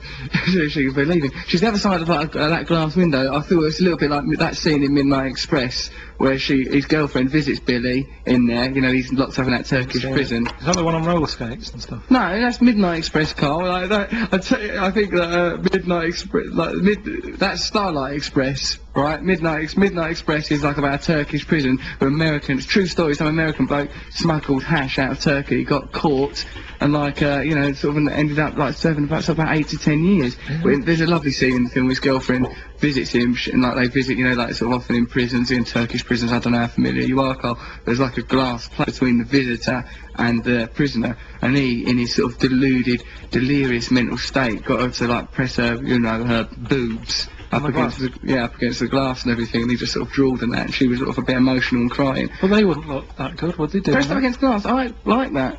But isn't that like a robber with tights on his head? It doesn't do anyone any favours. To distort the identity of the boob, so the boobs anonymous continue lactating into the mouths of strangers with their identity protected. No, I think it looks quite nice, like a Wonder Bra, isn't it? Like a see-through glass Wonder Bra. I think it's nice. Anyway, I feel a bit bad about Steph, but like, you know, asking Steph to get out of the room, but it was just one of those things, you know, sort of felt uncomfortable. There's a term in psychiatry, right? It's called the elephant in the room. Right. Are you having a go at her? I'm not suggesting that she was a literal elephant in the room, or just she's a very svelte lady. Just so, like, what it is like, the elephant in the room means, in psychiatry and therapy, it's mentioned a lot. It's like there's a very obvious thing that we're all aware of, but no one's mentioning it. Like, say you was having a conversation with a woman, she had, like, a lot of moles dangling over from her eyelid. Yeah. You'd be talking to her, you'd think, oh, don't mention them moles dangling from her eyelid, but you'd be aware of it, wouldn't you? Well, wouldn't it be best to say? I always think, look, you know, the woman with the moles on her face, she knows she's got the moles, she's probably feeling quite awkward. Like, I've got a bald head, right? And some people would go, oh, don't mention the bald head because it'll offend him or it'll make him worried. Whereas I like to say, look, you know, I've never met you before, got a bald head, let's get that out of the way. Right, How are get your you? cards on the table. Basically, yeah, I've got a bald head, let's move on, do you know what I mean? Right, so it's not there sort of underneath the surface, sweltering away. Well, that's quite good, because then because the elephant in the room can often be a very oppressive thing if there's something we're not talking about. Sort of like, say you know, like your relationship's breaking down, your wife's had an affair, you know, but you're just not addressing it. You know, that's going to be difficult and damaging for your relationship. It's best to have, you know, to have an open dialogue about these things. So I think in a way, what we did, like what I did, I'll take the rap for it. It was better, wasn't it, for me to just openly say. To do it, you left it a long time and you were sat there looking a bit odd, so I think you knew something's wrong. Yeah, no, I sort of, I collapsed inwardly for a while, like, sort of, because I thought, oh, but now, thinking about it, I think it might be nice to have Steph back here. Tell the truth, I'd be more comfortable with her than you, Steph. Also, that bald head of yours gets right on my nerves there, I've said it. Sometimes, you know, like, you know, we're in London, UC6 Music, yeah. And sometimes I'll be walking through London and one of my pockets is made just for money and bits of change for homeless people. Right? What, you've just designated that as the homeless pocket? Yeah, it's just a left-hand pocket. It's kind of like whenever I'm given change in a shop, I'll look at it and I'll go, couple of 2s, couple of 5s and a 10. You just give them the 2s, the 5s, the 10s? Not straight away, I put them in my left-hand pocket, ready for when I see... But would a 50 not make it into the homeless pocket? No. The homeless pocket's for low denomination coins only? Yeah, right. So they're in my left-hand pocket. But sometimes, if I'm walking down the street and I see an homeless fella, I put my hand in my pocket, right? But if he doesn't ask, he doesn't get. You won't just dish it out? I don't just chuck it out for the sake of it. Yeah. If he says, alright mate, have you got any change? I'll go, yeah, all right, yes, I have. Hang on a minute, a left-hand pocket. Have you any in total, probably? It depends, because if it's been a busy day beforehand, and I've been walking about a lot, there's a lot of homeless It's like a rollover pocket. Kind of is, yeah, it's potluck. Yeah. So, but if you've just been in and bought your papers and that, then he's only going to get sort of like 7 or 8 pence. Yeah. Do you expect anything in return from that? Not directly from a homeless person, but I know that if I give money to a homeless person, I do expect, I sort of give homeless people money because I want a bit of good luck. Do you know what I mean? So I think, I've given that homeless person 50p, I'm entitled to good luck. I sort of use homeless people same as a wishing well. I mean, give that homeless person a quid, I'm entitled to, you know, oh please, let me get that job. Yeah, or please, I'd like to go to that girl. Yeah, it makes you feel a bit better, doesn't it? Yeah. When you give them some... Normally, if I've had a good night out, I sort of think, well, I've had a nice meal and stuff. Yeah. Put something back. Normally around Christmas time, but there was one, like last Christmas, right, I took my girlfriend out, for something to eat. And we were on our way out at about 8 o'clock, but it's dark, right? And I saw like a little homeless fella in a doorway, and I thought I'll give him a quid. Right? But he was asleep. Yeah. And I thought, at what point when you're homeless do you say, do you know what, fancy an early night? Yeah. Well, he's probably just tired, delirious, or has drugged himself to sleep because of the unbearable pain. What time was it? Well, it was about 8:15, I think. I don't think time's relevant if you're homeless. Like I was saying about the calendar, you know, if you're homeless, you're just out in the streets, aren't you? What does it matter? Like, oh, must be up early in the morning, I've got a full day of excruciating poverty before me, I must get some shut-eye. Just sleep when you can, if you're homeless. So I don't think you have to stick to some regimented schedule, Karl. That must be one of the few pleasures of being homeless, is you are your own boss. Do what you want. Yeah. So they can actually do that saying, do what you want. Do what you like should be the whole of the law. Well, I'll tell you what I'm going to do. Go on. Play some Prince, because that's just what I want to do. Spray more, get more. The Lynx effect. Do you know this, like, the world slowing down and that, though, right? Yeah, go on. You're saying you've got an extra second. Is that because of the amount of stuff that's getting on the world? What do you mean, so like I think that you regard quantum physics and astrophysics like from the perspective of Superman 2, like the world's got loads of stuff on it, so it's getting slowed down. We need Superman to rewind it a little bit, like he did when Lois Lane died. I know, but look at it though, right? Look like the world when it started. Yeah. Right. Empty on it. It's quite barren. It was barren. There weren't much going on. Right. Suddenly, got loads of houses. Yeah. You got all these big buildings being knocked out that we don't really need. There's too many of them now, aren't there? Like big offices. There's plenty. There's a circuit. Yeah. So that's going to slow it down a bit, isn't it? Yeah, well, I suppose it's not a bad idea. But doesn't Einstein say that matter cannot be created or destroyed, only transformed? Like, you know, so when that's true, if you think of like a house, that was cement and sand and bricks and that, and it's been made. You know, so I think there's the same amount of stuff on the earth as there always was. No, but then you've got a 3-piece suite that's being put in that house. And it all adds up, doesn't it? But I feel that three-piece suite has been made out of stuff that was already here. You know, it's not like no one's gone back Kazam and created one. And even if it's like new beings being born, they've still been created from cells from like whoever, you know, birthed them out. So I don't know. I don't think the world's getting heavier. I don't think that's why time's slowing down anyway. So I think you need to dramatically reconsider that. And perhaps you should do that during the next track, Karl. You know what I had the other week, and you'd never guess. You'd never say that I'd be up for it. Go on. Did you have Botox? No, one of them. Not BSC. Like, I don't know what the proper name is, but it's like a posh face rub. Facial peeling. No, not the laser thing. Exfoliation. Just like you go in this room and they've got like whale noises on, and they put a towel around you. They don't, if you try and chat up, you sort of have a chat with them, they don't like it, they're just like, shh, you should be quiet and enjoying this. Well, that'd be alright for you. They do like a metal roller over your head.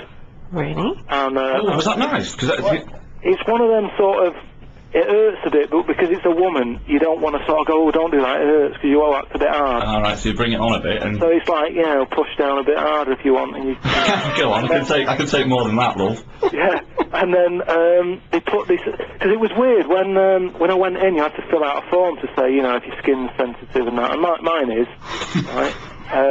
But it said, what's your pain threshold? I thought, why are they asking this? I'm only having a face wash. Right? And it turns out, what they do now... Put these wires up to your head, put this gel on your face, turn the power on a bit. Where did you go? I've never been to one. It's some posh place.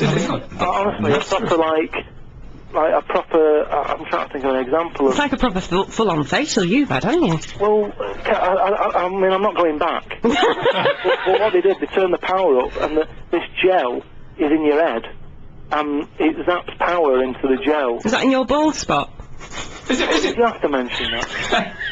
Are you bald, Gary, or...? No, he's ginger. I've got actually, it's not even auburn, it's light brown, wiry, unruly hair. That lady's something... Light brown, it's ginger. It's like, check it out, colours and cuffs, check it out later on. I don't want to check it out. Would you prefer, right, if you are ginger, would you prefer to have hair and be ginger, or to be bald? I probably prefer to be bald. Why are you asking him? You should be asking me. Would you prefer me to be bald? Would you prefer bald or would you prefer ginger? No, it's bad if a woman's bald, isn't it? A text message here. What does Karl smell like? Does he smell like dead dogs? Well, I don't know. I don't really ever smell him. Not from this distance. I'm assuming that I've not smelled dead dogs either. But I reckon if someone did smell of dead dogs, you'd be able to smell them from a metre away, wouldn't you? The smell of death. It's got to carry over a metre. So I think I can confirm that no, he don't. Also, I know that he's got quite a regimented beauty routine. For example, the other day he went and had a facial. Yeah, but that's the first time ever, and that's because you gave it to me. Yeah, it's not the sort of thing I hang around. I probably won't go again. You enjoyed it though, didn't you? Little bit weird. What was weird about it? Didn't you like it? I just was lying there. Well, first of all, she annoyed me because she put like a cap on my head, which I don't need. Because of the baldness, the aforementioned baldness. And speaking of baldness, right, let me just tell you this. Stephanie's sitting there waiting for emails. She's looking at internet on combs and stuff. So she's rubbing it in. Yeah, why is she looking at the comb? Because she's got hair and I haven't. She's probably going, look what I can do. Comb my lustrous, glorious brown hair. What if you just rake it across your scalp? But, yeah, the old sort of facials and colonic and all that, when that suddenly start happening? I think people have just got more body conscious and more self-aware because they become more vain, more narcissistic and more self-involved. What I liked about that facial was when I met you just before the facial, I waited for Karl in a cafe sort of like round the corner from the place, and it was quite a low beat sort of a cafe, and even though it was in Kent, it was quite sort of, which is a posh area, it was quite a sort of a dour, sort of an ordinary sort of cafe. And like I was waiting, but while I was waiting, I sort of met these two women, right? One of them was about 50, one of them was about 40. One of them was quite a bust sort of a woman, you know, about 40. The other one was sort of 50. Both sort of like quite brassy sort of a women. I imagined, this might be my prejudice, I imagine they were married to criminals. That's that, you know, I don't want to judge them, but that's what I imagined. And I was sort of talking to them, goes, oh, my mate's coming, like, we know we're going for a facial, I'll get them for nothing. Like, people give you vouchers to go and have a free facial. My mate Karl's coming, he's from Manchester, he's a bit afraid of things he doesn't understand and the unknown. And then, like, so they were, oh, right, okay. And when Karl arrived, arrived at the cafe to meet me before the facial. One of the women just off her own back goes, "Yeah, right, we're going to do this facial here." She was nothing to do with the facial, it was just a random woman I've met in a cafe. "Yeah, we're alright, love you for the facial." Yeah, I am, all nervous and stuff. Then she goes, "Right, we'll sit down, we'll do the facial here." Meanwhile, the lovely busty one had gone off to the toilet. She re-emerged from the lavatory. Karl went, "Hold on, what's happening here, what's happening?" Thought that we'd got into some sort of brothel scenario, judging me on account of my past, things that I've moved away from. It's a lovely little conundrum. But then when he went into the facial, you were still like a bit edgy, didn't like wearing that little dressing gown, did you? It's just like they know that they're in control and they're making you put on this little dressing gown that didn't fit even. Yeah. So I felt really sort of like open. Did you feel a bit exposed? You looked like a sort of a sweet little Japanese girl. Yeah, I didn't like it. And then I don't understand, why is it that whale noises are meant to be relaxing?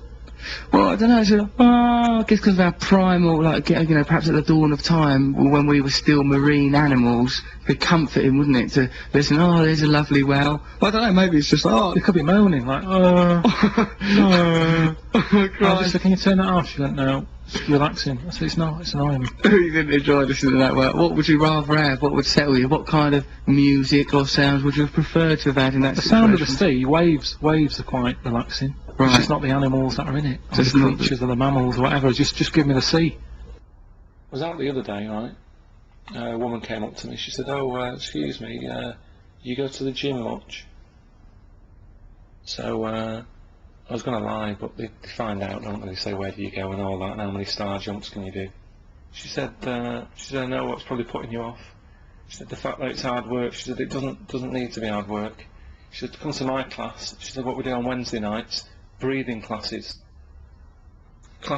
teaching you how to breathe." I said, "I'm 32, I think I've got the hang of it."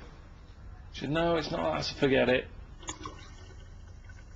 See, I think the reason there's so many gyms in London is because of the amount of gay people who are here now.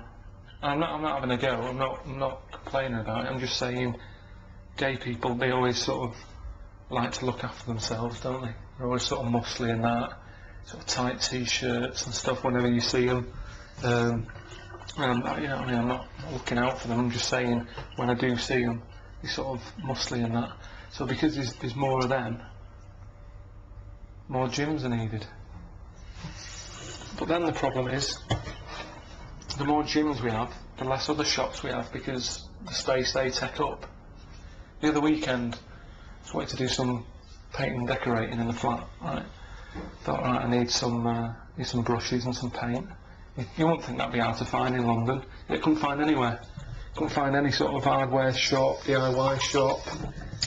Yeah, if they had an urge to do some sit-ups, you know what I mean, I'd be spoilt for choice. I look in some of my girlfriend's magazines, and it's all like, you know, eat this, don't eat that, drink water. The amount of times people are telling me, "Oh, you don't drink enough water, you." My dad's like 60 odd, right? I've never seen him have a pint of water, yet they're telling us we should have like 7 pints a day or something. And then they wonder why there's a water drought on. There was a fella on the telly the other week who was saying we only get so many heartbeats in a lifetime. So we shouldn't be wasting them, should we? We shouldn't be running around lifting weights and all that. Now look at the tortoise. Never rushes about, right? Yeah, it lives to be about 250 years old. You know what I mean? When's the last time you heard about a tortoise having a heart attack? Doesn't happen. And they keep coming up with daft ways of sort of keeping fit, don't they? Paintball. You know what I mean? Chucking paint at each other. I don't know where they're getting the paint from. I don't like it, I don't like flying. Why? I just think it's a bit weird, isn't it? Right, you're high up. I always have that thing of, we shouldn't be up here. Yeah, but we're on radio now, so, you know, sort of technology immediately subverts, like, the natural state. We weren't meant to walk on our own legs, were we, Karl? What do you want to say? Dwell in caves, never going anywhere, staring at your own ghoulies. Sounds like a good night in. Sounds like, yeah. I mean, it's not too different from your actual life, is it? So you've got a remote control in your hand and access to the internet. But do you know, like, I tell you what, always, like, I'm fascinated by on planes and that, right? Do you know, like, when somebody's ill? Yeah, I do know that. There's always a doctor on the plane. Okay, is there a doctor on the plane? Yes, there is, over here. And there always is. Where are you getting all this from, though, Carl? You're getting it from films? No, just because I've been on a couple of long flights, and that's when it always happens. The ill people, the legs start clotting up or whatever. And the old legs clotted? And they go, oh, is there a doctor on? And there always is. They never go, oh, there isn't one on, what are we going to do? There's always one. I don't reckon that you... No, honestly, there is. And my point is, you know, like nurses and doctors always say they never get enough holidays. Yeah. Yeah, whenever somebody's ill, they're always on the thing. Yeah, if the toilet's bunged up and they ask for a plumber, right, never one about. Never one about, but then they can just drop the whoopsie directly onto the ground below, can't they? They should never need a plumber, just a stick. Good point. See, I wouldn't want that much money, I don't think. Why? Money brings you hassle, doesn't it?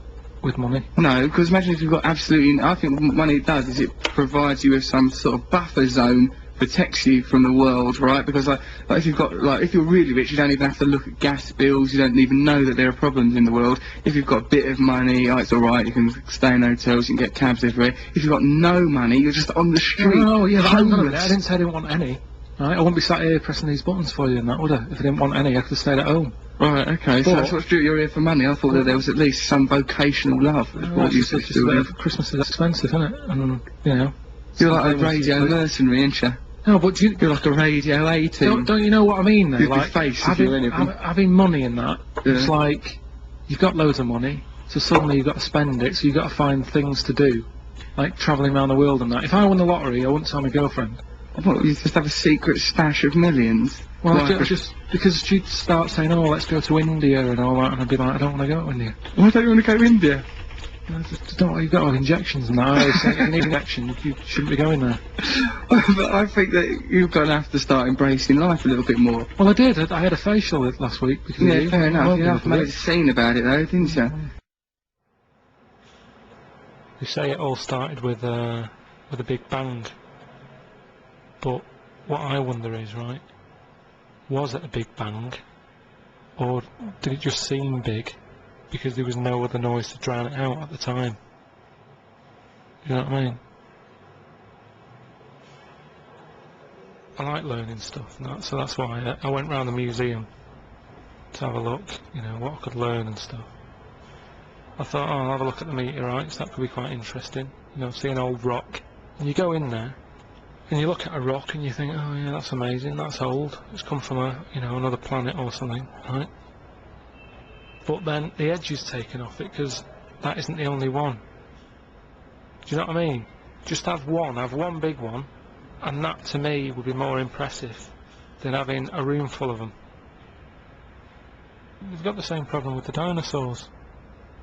Just have one, just have the best one. And look, how many do you need? Got that one, that one. I'm surprised they went extinct. They're all in here.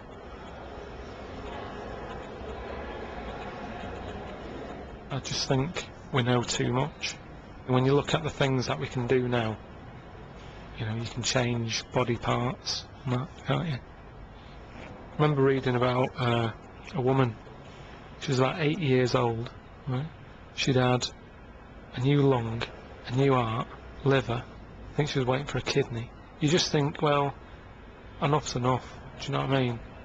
If your body's that sort of done in, call it a day. If it was a car, you'd scrap it, wouldn't you? You wouldn't keep putting new bits on it. And I just think, even though it's clever and everything, we've got to get to a point where we stop doing stuff like that, because I think there's too many people in the world. But that's how we are. That's the problem with knowledge, isn't it? The more we know, the more we interfere. I do wonder that if there was a dinosaur knocking about now, I wonder if they'd save it. Even though it was going around running riot, I do wonder if they'd go, oh well, we don't want it to become extinct. It's like the panda, isn't it? Say that's dying out. But what do they do anyway? Do you know what I mean? Whenever you see them, they're just sat in the woods eating. This dead one here is probably just as active as one that's alive. So, if you want to see one, just come and see this. That's life, innit? That's what happens. Things come and go, like the dodo did. That died out because it was designed badly, and then that sort of got replaced by the chicken. But at no point have I been getting stressed out that the dodo isn't knocking about anymore. Things move on. You know what I mean? Just don't interfere with nature and that. Favourite worst nightmare? The new album from the Arctic Monkeys. Get it now from HMV. Top dog for music.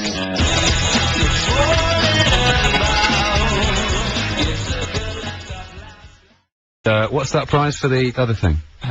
Top 20 chart. I told you not to speak! The top 20... to those boards we gave you? That's Karl. That's Karl, everyone. Oh, and Ricky Gervais, who is not here because he's supposed to be filming his new series of The Office, which is some show he does. I've never seen it. After pilfering prick. He's listening in, and bonus, I just got a message saying that he's just been on Jonathan Ross. He's meant to be ill. He said he was ill. He said he had a touch of the vapours. What did he tell you? Nothing. I mean, he's been quiet since he left here. And then, like, I put the radio on this morning. Yeah. Flicking about. There he was. On Jonathan Ross's show, because David Bowie happened to be in there. Oh, God. What's that guy's beef? He's a star banger. I'm a fan of these urban myths. Yeah. And this is something that was in the paper. I don't know if it's an urban myth or a true one. No, listen, right? I'm there now. No. Come on, Karl. Don't let me down. You're allowed to talk. I'm here. Go on, Karl. Right. Do it. Do your stuff. No, this one. Right, this woman, she wanted to get a nice tan before she went on holiday. Yeah, you do. Right. Go on. Yeah. So there was a lobster. No, right. So she went to, like a suntan shop. Yeah. Yeah.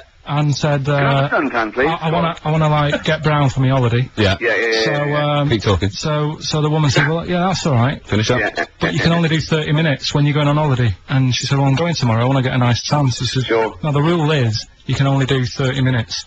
This isn't the one where they put her on a Breville toaster. No, right? So That's a good one. So she has her 30 minutes in that one. Go on. Yeah. Then she goes to, like, Tanzara's or whatever. Right, yeah. Next another one. And Down in the Tan District. she goes there and has 30 minutes. Goes to the next one, 30 minutes. Yeah. Anyway, so she's on holiday. Yeah. Right? And she's got a nice tan. Uh-huh. But she thinks, God, I'm starting to stink a bit. Yeah. Right? So she gets back off holiday and she goes to the doctors and says, look, you know, went on holiday, body's starting to smell. You don't go to the doctor because you stink? No, but she couldn't work it out. She like had a bath and stuff, and, and she still stunk. And she couldn't work it out. Right? So he says, well, tell me what you've been doing. What's This is an urban novel. What's Gervais loved it. He loved that one. Go. Look, Simon, look, 2 hours is a lot to fill with dribble. Let Karl talk as long as you want, and then play Radiohead. And I'll tell you what, it flies by. So anyway, Go on, so the doctor says, well, tell me what you've been up to. And she said, well, what I did was, before I went on holiday, I did, like, about 9 hours on sunbeds. Yeah. Right. And he said, oh, God. That's brilliant. Do that bit again. He said, oh, God. Yeah. So anyway, it only turned out that the smell was her insides rotting because she You're a maniac! You're a maniac! Lock yourself up! Turn yourself in! We're putting him away. You know when a doctor turns to you and says, oh, God, it's bad. It was their insides rotting. What, because they cooked? I like the fact that the doctor examined her, thought her insides are rotting, then said, what have you been doing? Like a little cryptic, like a teacher I mean, you're Karl! Oh, that's amazing. That was good, though. Come on.